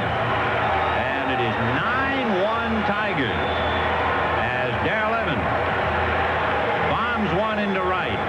Out for Evans, his 22nd home run. Upper deck. I mean, he really jacked up on that one. But here's what they used to do in the bleachers in the old Polo Ground. They used to bet. Guys would get so it'd be a boring game, so they would bet on pitching. Ball, strike, fly ball, ground ball, base hit, anything you want. But they would bet maybe with the guy in the upper deck, and the other fellas would be in the bleachers. Lemon a strike. And they'd have tennis balls with holes in them. So you'd say, I bet you $1, and you'd each put a $1 in a tennis ball. The loser would throw the tennis ball to the winner. He'd take the money out and throw the ball back. There's another drive into left field. And we were talking about the tennis balls in the bleachers. There's 2 baseballs in the bleachers now. And Charles Hudson is whacked by Evans and now Lemon. And it is 10-1 Detroit. And now if you're Mike Heath, you walk up there saying, well, let me see, the 2 guys in front of me have just hit tremendous home runs. You have to start thinking like that. So Chet Lemon hits his 14th home run. And now here is Mike Heath. Maybe ready to go down, at least thinking about it. Going to stop it. Would you believe that? I mean, how obvious. He's throwing him out of the game, and I tell you what, that was a joke. And Piniella doesn't think it's a joke, but that was not a pitch that got away. No, he was thrown at him. In fact, it wasn't even a good inside pitch. No. We have it again. That was a bad pitch. Kaiser is definitely right. Yeah. In what he's doing. And Pinella's wrong. Because you could see the 2 home runs before him. I mean, they had pretty good control, and if he gets inside, but he threw behind him. Behind him is the worst. That's it. If he'd gotten that ball up, tendency is to back into that ball. So Kaiser took it, and that's what you're going to have to do to stop that. He's 100% correct. He's trying to come inside high and tight is what Pinella's saying, and Kaiser said, look where he threw him. And umpires know when pitchers are throwing at hitters. I mean, what they need is the backing, and apparently they're starting to get that kind of backing. And Kaiser is motioning as if to say that pitch was that far behind the hitter. And I got to be 100% behind Ken Kaiser. And I would be behind him just by the side. And Hudson is gone. He's going to get a fine for that, and I would hope that that kind of fine money, wouldn't it be great to give it to Bat and help the old-time ball players? Okay. So the Hudson does not flow gently here in New York. It's choppy waters. Piniella really upset, but... I tell you, Pinella's just angry from the entire day. Yeah, it's a day of frustration. Oh, sure. Rasmussen had him on the top step. The argument always is, how do you know where he's throwing? But in a spot like that, we alluded to it. Well, we pretty much said that he's got to be thinking about it. The two guys, now he throws behind him, and that's it. I wonder if we have that pitch. We don't have it, but if it almost hit... Well, it was so far behind him that Heath instinctively begins to back and almost backed into it. Okay, Piniella gets Cerrone up. That's about right. He hasn't motioned for a pitcher yet. He's got to have somebody come in. And he doesn't know what to do. Well, Tim Stoddard, among others, down in the bullpen. I'm just surprised. It was so obvious that there was no skill. You would think Hudson would have waited a pitch or two, but, I mean, he was gone. Evans a home run, Lemon a home run, and the first pitch to Mike Heath behind him. So Kaiser threw him out, and he was right in doing so.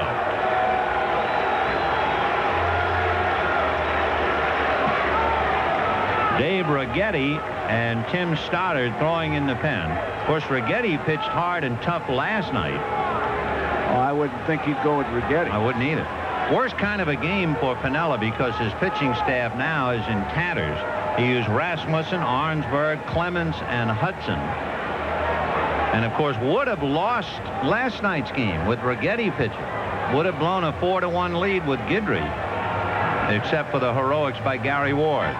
So they're going to Tim Stoddard in a mop-up game. Stoddard has 4 saves, a 3-2 record, and somebody has to go out there and take it. So that was not only an expensive pitch made by Hudson, it was a very foolish pitch as well.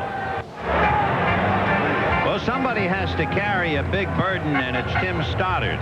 And as far as Piniella is concerned, when it rains, it pours. He's down 10-1. And talking about rain, the Giants leading the Reds 6-0 in the 5th inning. It has been raining a long time, and we were delighted to at least be able to give you more baseball for those who are watching the Giants-Cincinnati game.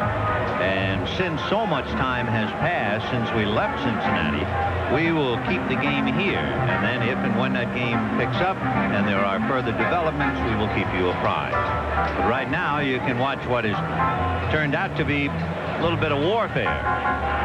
After back-to-back home runs by Evans and Lemon, Charles Hudson throws one behind Mike Heath. Ken Kaiser throws Hudson out of the game, and Tim Stoddard is asked to carry on.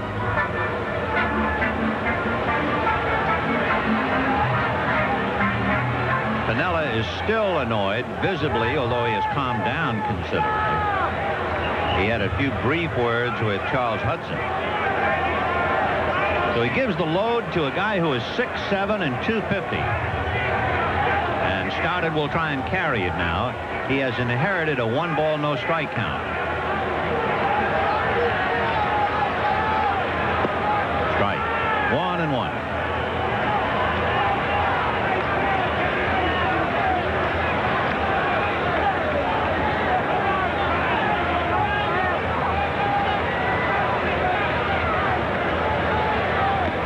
Foul back. 1-2 the count.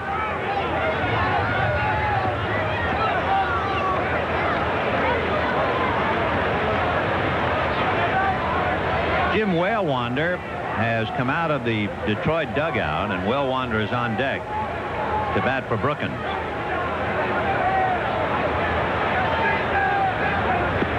Look out for that. So the breaking ball takes care of Heath, and now the crowd's going to get all over Heath. What a day he's had. He hasn't done anything. They've thrown a baseball at him. Now the fans are on him. And Mike goes quietly back to the dugout. The batter now is Whalewander. He just lost the bat. He tried to throw the end of that bat to hit that ball, but never could hold on to it. And all the way out to Pagliarulo. Hitting for Brookins, Will Wander, without a doubt, is a character. In fact, some of the quotes attributed to him mean we've got another one around. They asked him what was the difference between the minor leagues and the major leagues, and he says there are fewer bugs in my apartment. There's a ball hit to left field. That's what he did with his first hit and his first home run. Put in the glove compartment. And they asked him why. He said, well, as soon as the glove compartment fills up, I'll get a new car. There you go. That makes sense. You had to realize he was a little different when he once played a 36-hole golf tournament in heavy work boots. And while he lived in Toledo, he had an apartment without furniture, and he used aluminum foil for drapes. Sparky calls him a pool hall kid. Yeah, he is a pool hall kid. Here's Lou Whitaker. 0-1. Whitaker has doubled in walks, singled, and a board on an error. And he has scored 4 times. It'll be a moral victory for the Yankees just to keep Whitaker off the base pad.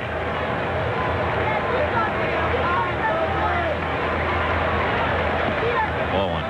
7 straight innings, the Detroit leadoff man has gotten aboard. And for good measure here in the 7th inning, Evans got aboard and hit it out. And then for the 4th time this year, when Lemon hit a home run, the Tigers had back-to-back home run game. I'll tell you, that does make you mad, though, when you're a guy like he does. We see Piniella. I remember over at the Pittsburgh club, we didn't have that good a team. Kiner and Bell would hit home runs, and then I'd come up and they'd throw at me. Didn't you feel good, though, like one of the big guys on the block? Are you kidding? I mean, they were paying attention to you and everything. No. Little chopper back towards Stoddard. Big guy has to hurry, and Whitaker's aboard again. And it'll be a nub single for Lou Whitaker. The Whitaker has had a walk, 2 singles, a double, reached on an error, as he just does beat Stoddard's throw. No, there's nothing really funny about having somebody throw at you. Well, you know, in a certain situation when they try to pitch you tight, you understand it, but that is just frustration. It's emotion showing, and I mean, that ball then becomes a weapon. I never, to me, that's the only time I used to get upset. Dave Bergman is now batting for Bill Madlock. Ball 1.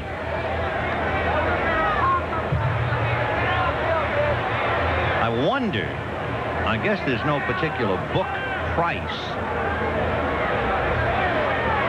as far as throwing the pitcher out. And come to think of it, you know, that might be the first time I've ever seen a pitcher thrown out of a game for throwing at a hitter. I've seen them warned. I've seen pitchers thrown out for arguing. I think that's the first time I've ever seen a pitcher ejected. Well, I know what they ought to do with that fine money, where they ought to send it, but they're not listening to me. 2 balls and no strikes. High fly ball to right field. Winfield using his glove as a shield. So Bergman, a fly ball. The inning is over. 2 runs, 3 hits, and a man left. At the end of 6 1/2, 10-1 Detroit. And now another edition of 7th inning stretch. Jim Whalewander, who batted for Tom Brookins, stays in the game at third base. And we go to the bottom of the 7th, 10-1 in favor of Detroit. Gary Ward, Juan Bonilla, and Mike Pagliarulo.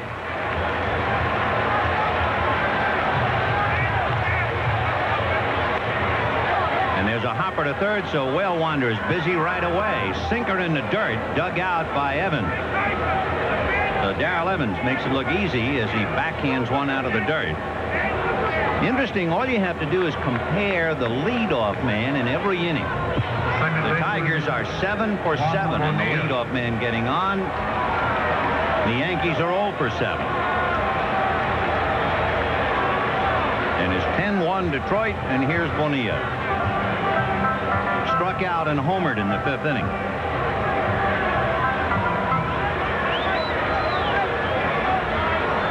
Tanana looking over at Whalewander and then kind of turned his head as if say, come on up here. So Whalewander moves up. 1 ball and no strike. Hey, with the name on the back of his shirt, he's going to have to put on a few pounds because you can't see 2 of the letters. That's right, too many syllables. Good change, just stiff-wristed in there. 1 ball and 1 strike. Remember, for years, listening to pitching coaches teaching kids how to throw the chain, and they always would say it's as if you were pulling down a window shade. It sounds so easy. Yeah. And then you take the ball yourself and say, okay, I'll throw a change, I'll pull a window shade, and you bounce it in front of your foot. Or hit your foot. Yep. And he's just out there flipping them in with strikes. 2-1. Not that one. Ball 3. Then the other theory with a change, jam it way back in the crotch of the thumb and index finger, and then circle the index finger and the thumb on the side of the ball. They call that the circle change. But the big thing is your delivery. Well, that's why the split finger fastball is so effective, because you use the arm speed. You throw it as hard as a fastball, and you don't have that kind of grip. Ground ball to Whale Wonder. Better throw. 2 down. Mike Pagliarulo coming up, struck out and grounded out. 0 for 2. Third baseman, Mike Garagiola. Cleveland defeating Toronto 3-0 with Scotty Bales getting the win. Jim Clancy lost it. Stewart picked up a save. That means that Toronto stays where it is, 2.5 behind the Yankees. But Detroit, winning this one, will be 2 games back of the Yankees and a half a game in front of Toronto. Tomorrow, Rick Rhoden will be pitching for the Yankees, and Jeff Robinson will be pitching for Detroit. 2 down, 7th inning, 10-1 Detroit. Foul ball, 1-1.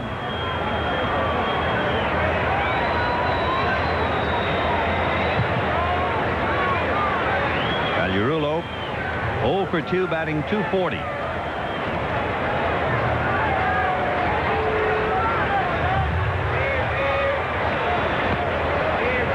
Years ago, Tanana beat the Yankees 3 times, so when he's healthy and on his game, he'll give anybody fits. He's trying to beat them for the first time this year.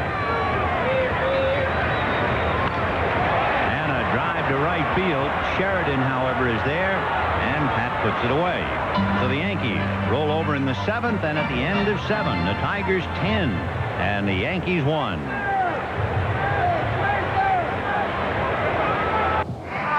Paid attendance today, 55,103. I don't know if it means anything to a player. Do you ever remember the largest crowd you ever played before? Any kind of or about a small crowd when you're in Pittsburgh? Oh, played in Pittsburgh, How yeah. small about? Well, we played a game here at Yankee Stadium. It was 900. It was a makeup game, and we knew everybody personally. It was kind of those by invitation only games. I remember as a kid coming to Yankee Stadium before they rearranged it, and I think you could get almost 81,000 here. And then, of course, in the Coliseum in Los Angeles, they had 93,000. Yeah, I've never seen that big a crowd. Yeah, that's big. But 55, 7th largest in the majors this year. St. Louis was like 35,000 in the old days. Pittsburgh, we never did jam it. And, of course, if you're George Steinbrenner, you're saying to yourself, that's just great. That's just great. I've got the biggest crowd. It's a Saturday, nationally televised, and it's all Detroit. That's right. I got a bomb on my hands. And somewhere in Michigan, Tom Monahan is sitting quietly, feet propped up, having a pizza, looking at Dan Pasqua now playing right field. And what if it's the first game you've come to and you see Don Mattingly play? Yeah, you won't right. believe it. You'd say, this guy at first base, he's what? Ball 1 to Kirk Gibson. Gibson, Trammell, Sheridan due up against Tim Stoddard, 8th inning. 10-1 Detroit.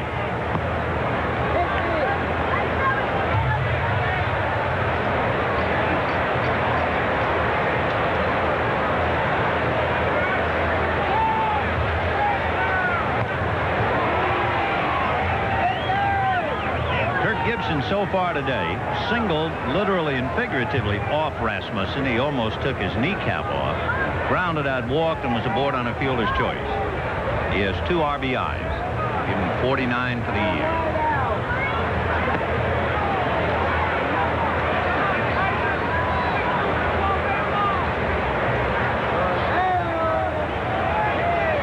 The showdown time again next weekend, starting Thursday night at Tiger Stadium. That'll take care of Gibson. Took something off that pitch, and Gibson a bit out in front. Alan Trump. It's a good look at it. Looks like he's set up all right. Can't understand. That's one of those batting practice, let's see how far I can hit it swings, which you normally wouldn't take in a game, but it's so one-sided. And that's a strike to Alan Trammell. 0-1. If it had been a fastball, it'd been maybe ripped, but when he took a little off that thing.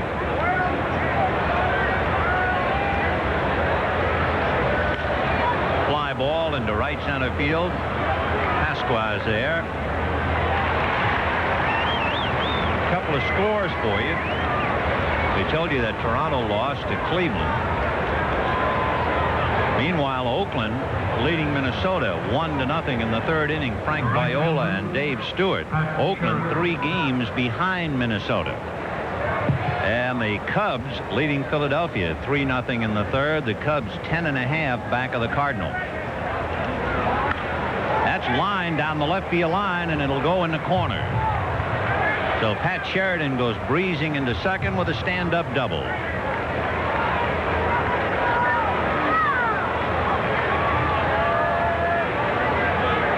So when Gibson struck out, that broke the string. 7 innings, 7 leadoff man reaching.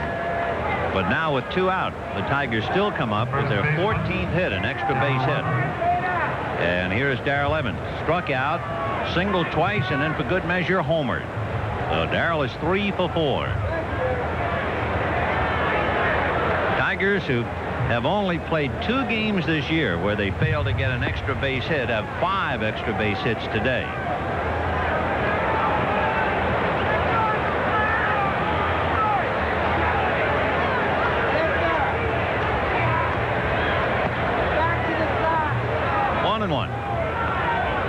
With a crowd of 55,000 today, prospects of big houses at Tiger Stadium, because they get 52,000 in Detroit. High drive into right center field. Going back on the ball is Kelly at the wall. Leaps in the air to take a home run away from Darrell Evans. That ball is out of here otherwise.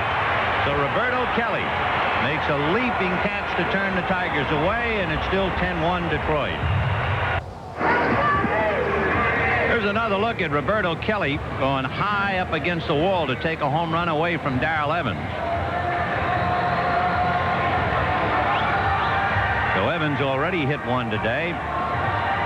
Now we go to the bottom of the 8th inning. 10-1 in favor of the Tigers. The Yankees have Rick Cerone, Bobby Meacham, and Roberto Kelly. And left-hander Frank Tanana. 6 outs away from his 11th win. Cerone, a couple of fly balls to right field. So Rick 0 for 2, hitting .231. 0-1.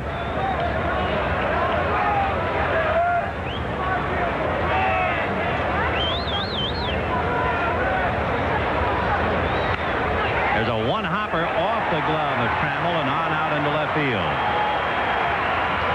So it'll be a base hit for Rick Cerone. Usually in a game like this, it gets lost. That's only the 3rd base hit. That's all. And here's Bobby Meacham, hit a couple of fly balls to center field. The only Yankee run was a 1-out home run by Juan Bonilla in the 5th inning.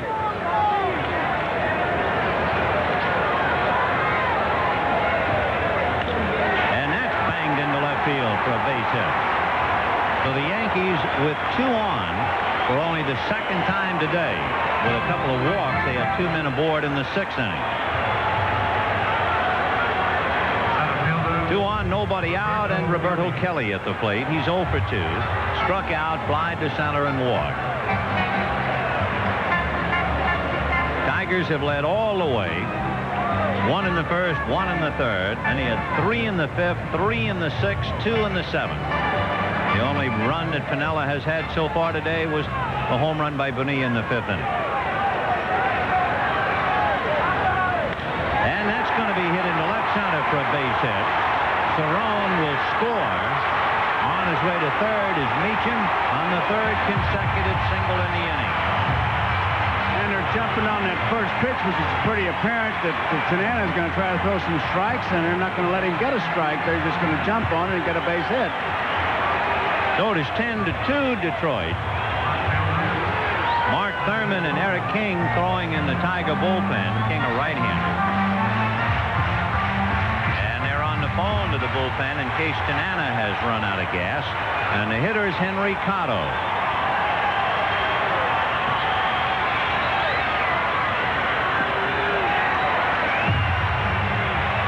One ball and no strikes. There's Eric King.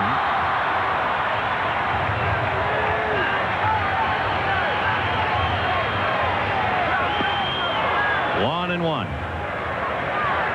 3 hits for a run here in the 8th inning. The Yankees a long way to go. Detroit sitting on top of a 10-2 lead.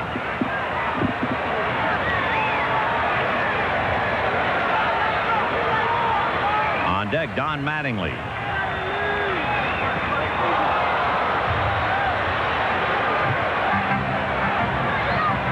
One ball, 2 strikes. Canella, remember, has Pasqua playing right field, finishing up for Dave Winfield. Pasqua hitting behind Mattingly. And got it. And he knew it. So Henry Cotto. Forward looking. Half a dozen strikeouts for Frank Tanana. You see him working on Cotto's curveballs for strikes, setting up that fastball, and then boom, gets it by him. That was his first strikeout since back in the 5th inning. And now here's Mattingly. Grounded out, singled, and walked with Pasqua on deck.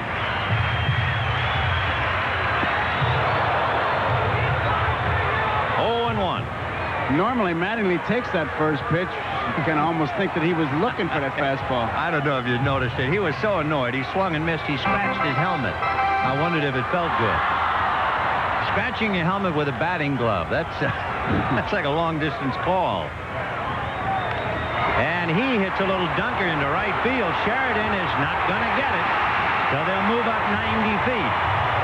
Kelly goes to second, and Meacham scores. And an RBI for Mattingly. The first RBI since July 18th. And it comes on a little flare to right. He'll take it gladly. It's a big curveball. He really doesn't have that Mattingly swing, almost like he's fooled. You can see he just reaches out and hits it on the end of the bat and serves it. That's one of those hits that when it lands on the grass, it hardly bends the grass. Here's Dan Pasqua now. Remember, Winfield was taken out, went 0 for 3. So now you have the left-hand bat up there, and Dan Pasqua. Breaking ball strike. 2 runs coming over here in the 8th inning on 4 singles.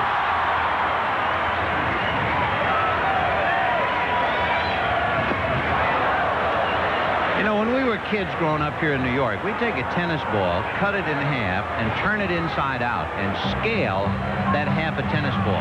That's the way Tanana throws that curveball. It's amazing how he can sail it. Look at that. I mean, that's terrific. That's a half a tennis ball. That's the kind those guys used to throw in the polo grounds when we were betting. Yeah. Just drop it down. He comes sidearm, and he makes him give, and then he throws that big roundhouse American Legion job. There it is, way out in front. Look at his back foot off the ground. Well, that's some hit. 7 strikeouts for Tanana. His high this year is 9. And Gary Ward, the batter, flied to right, struck out, grounded out, 0 for 3. Flip job for a strike. He's throwing 54 on the radar gun, and Heath is throwing 62. That's right. It's going back harder than it is coming in. So Tanana really doing a job here. He's leading 10-3 in the 8th inning. Pickoff play, but no throw. Trammell saw a lot of daylight, so he went to the bag.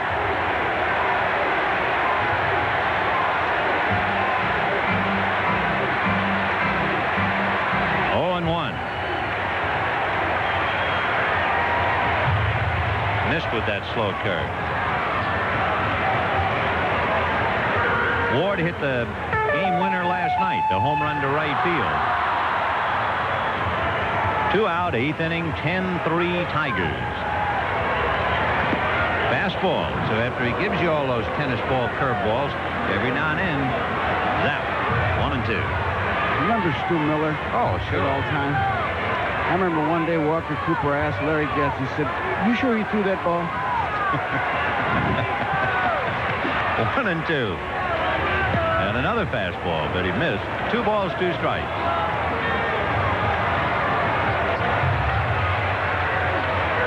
Tigers have had it their way all day, as much as 10-1. Now it's 10-3.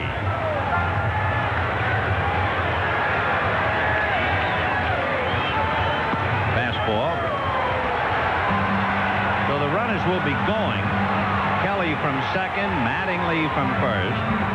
2 out in the 8th inning, 10-3 Tigers, and a full count to Gary Ward. On deck, Juan Bonilla.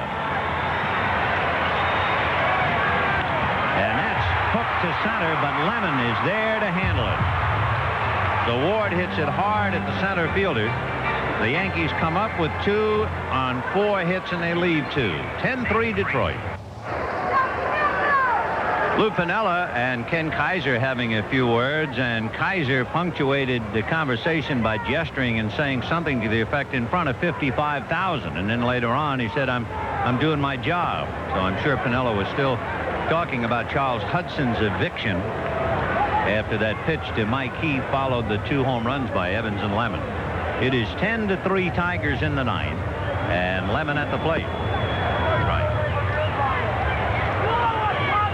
Kaiser calls a very quick strike. I don't mean as far as time elapsed, but his hand gesture, if you blink an eye, you're not going to see him call it. He just kind of pulls up on it is what he does. Yeah, especially when you're behind him. It's hard to see that arm move. Besides him, everything's behind him. 0-2. I think that's one reason why the scoreboard operator was having some trouble with the count. 1-2. Then there's the Dutch Rennert call, which you see in Queens.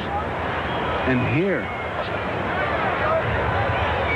Breaking ball. So Lemon comes up empty after taking a big swing. And Mike Heath will be coming up. Mike has walked and struck out, singled and struck out, and knocked out Charles Hudson. Or maybe Charles Hudson knocked out Charles Hudson. Little roller to shortstop. Bobby Meacham cranks it up to take care of Heath. 2 down, top of the 9th. He still has his bat in his hand. He ran all the way down to first base with his bat. That's nice. You know, it was like last night, Vin, watching the game. Everybody congratulated Gary Ward, and I was watching, and Don Mattingly, after he congratulated him, went right over to the bat rack. I asked him today, he said, "Oh, no, after every game, I take my bats and put them in my locker." Oh, yeah. It's like a golfer counting his clubs at the end of the round. They're playing now, and the Giants breezing over Cincinnati 7-1. There's a shot into right field. So Jim Wales won. Gotta give it a little pause there, pal. Yeah, that's the first time I've come across that. It's not exactly like Mr. Smith. Whale Wander. So a 2-out single by Whale Wander, and here's Whitaker. Whitaker's been on base every time. He's reached all 5 at-bats. He has scored 4. What a day he's had. Up, he does it again. And Whale Wander will stop at second base.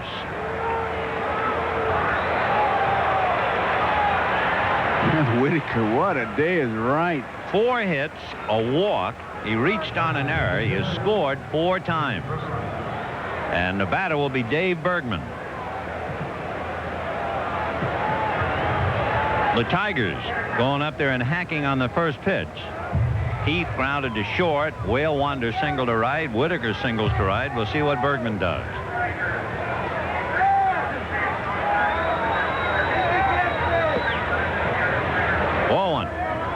A note, 9 times this year the Tigers have had someone have a 4-hit game. Whitaker, the latest.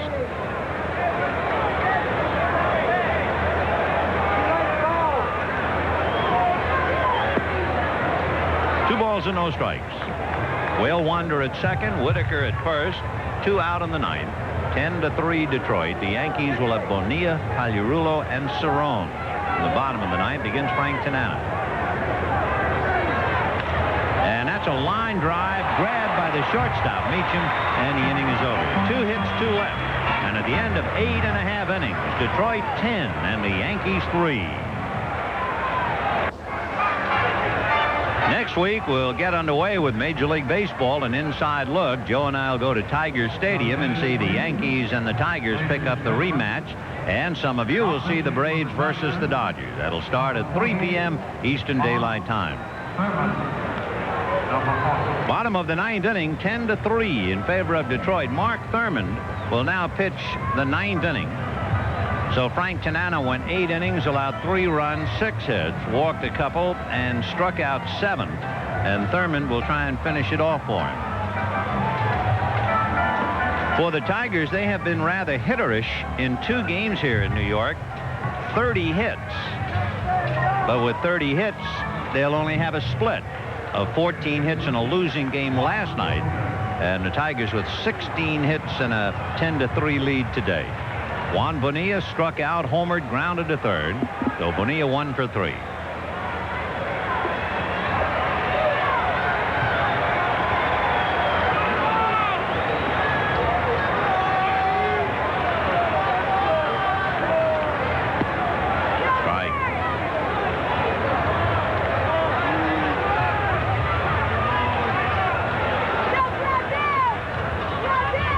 Came to Detroit in a deal that sent Dave LaPointe to San Diego. Chopper to shortstop. Bad hop. Trammell up the ladder, then throws it in the dirt, and it hits Darrell Evans on the side of the face. So first it took a bad hop, but the bad hop winds up hurting Evans, even though it took a shortstop. He got a nasty crack.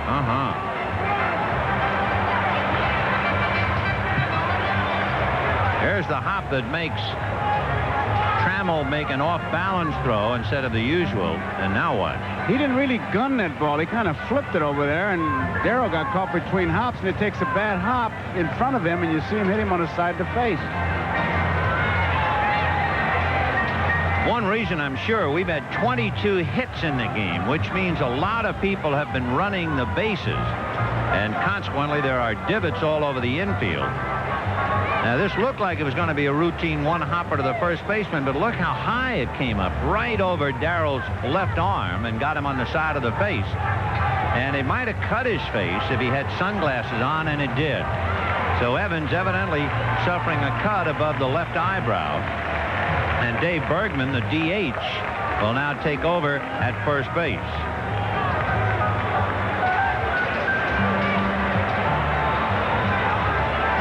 So that's some play. 2 bad hops. Trammell had plenty of time when he came up with the bad hop to really gun it over there, but he threw it right into the ground, and I thought it was going to be a short hop, but it was a little farther out than I thought. It just took a bad hop when it hit the ground. We saw Billy Consolo and Veda Pinson, Tiger coaches. We have some scores. Cleveland defeated Toronto 3-0. They won't lose ground to the Yankees, but they will to Detroit. The Giants, meanwhile, trying to knock off Cincinnati and get to within 2. Oakland leading Minnesota 1-0. They're trying to win and get to within 2. Chicago leading Philadelphia 3-2. They're 10.5 are the Cubs behind the Cardinals. So you're up to date. And now the batter is Mike Pagliarulo. Check swing, pop fly. And Whitaker will take care of it. 1 down.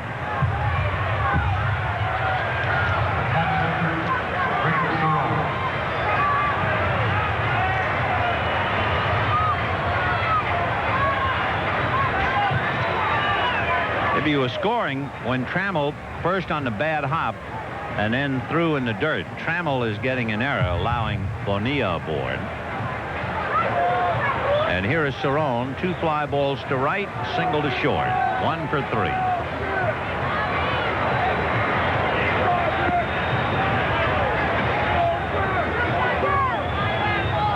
0-1 to Cerrone. On deck, Bobby Meacham. 10-3 Detroit, bottom of the ninth. Hit foul down the right field line, out of play. Mark Thurmond in the 1984 World Series, was pitching for San Diego against the Pirates. He pitched in 2 games in the World Series. Now working for the Tigers. 1-2. Thurman in '84 won 14 games for the Padres, one of the big reasons why they got to the World Series.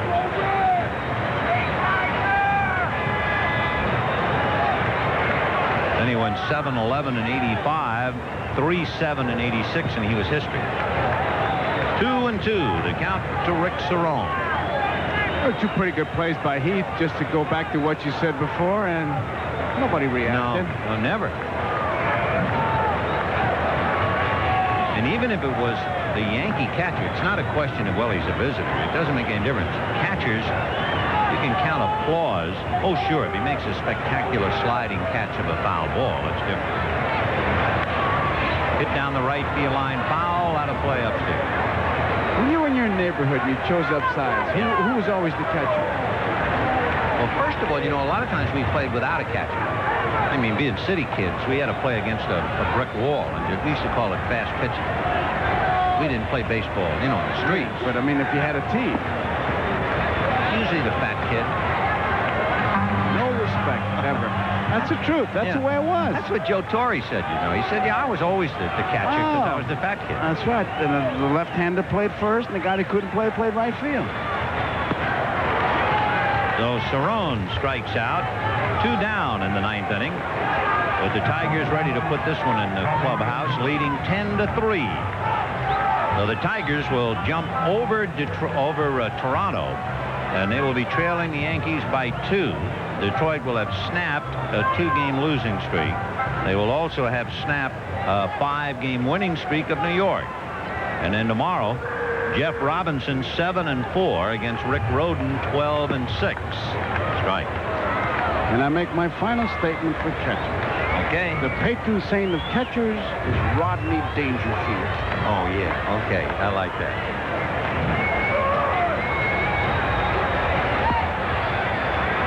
I thought you were going to say St. Jude. No, that's for all. Patron saint of hopeless. 1-1. Dangerfield, no respect whatsoever. Pitcher wins, he's got good stuff. Pitcher loses, catcher called the wrong pitches. So the Yankees are down to their last strike now with Bonilla at first, 2 out in the 9th.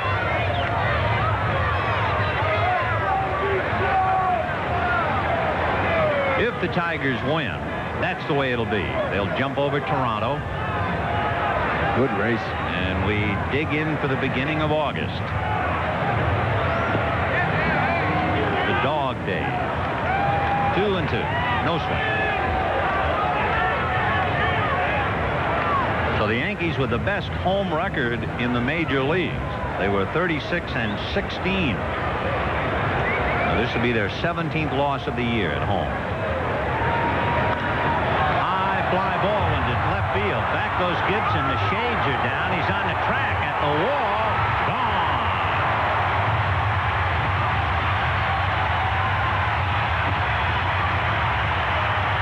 Boy, that's a little bit of a surprise. The 2 home runs by the Yankees today are by Juan Bonilla and Bobby Meacham, whose last home run was the end of August 2 years ago. He'll be checking his bat. And it makes it 10-5 in favor of Detroit. But Bonilla and Meacham, now there is a parlay. Gibson gave it his best shot, but he just ran out of real estate.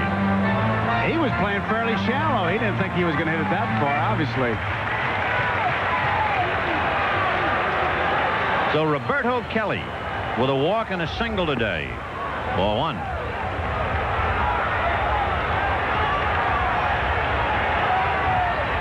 Ten runs, 16 hits for the Tigers, 5 runs, 7 hits for the Yankees. The Tigers had back-to-back home runs by Evans and Lemon, and you've had home runs by Bonilla and Meacham. 1-1.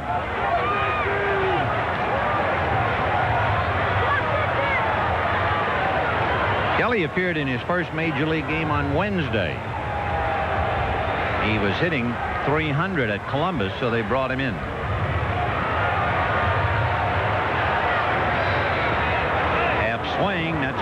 cost him a full strike, and the count 1-2.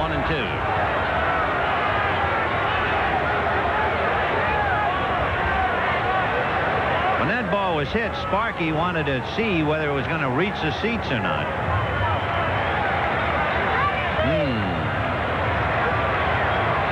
1-2. 2-2.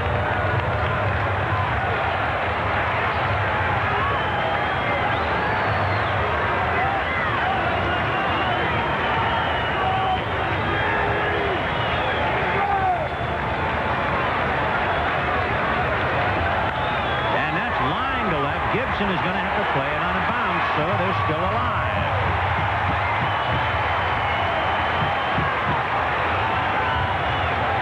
Had it not been for the error opening up the ninth inning, the game would have long been over. Eric King is throwing in the bullpen behind Thurmond, and the batter is Henry Cotto. Cotto struck out twice, grounded out, and flied out.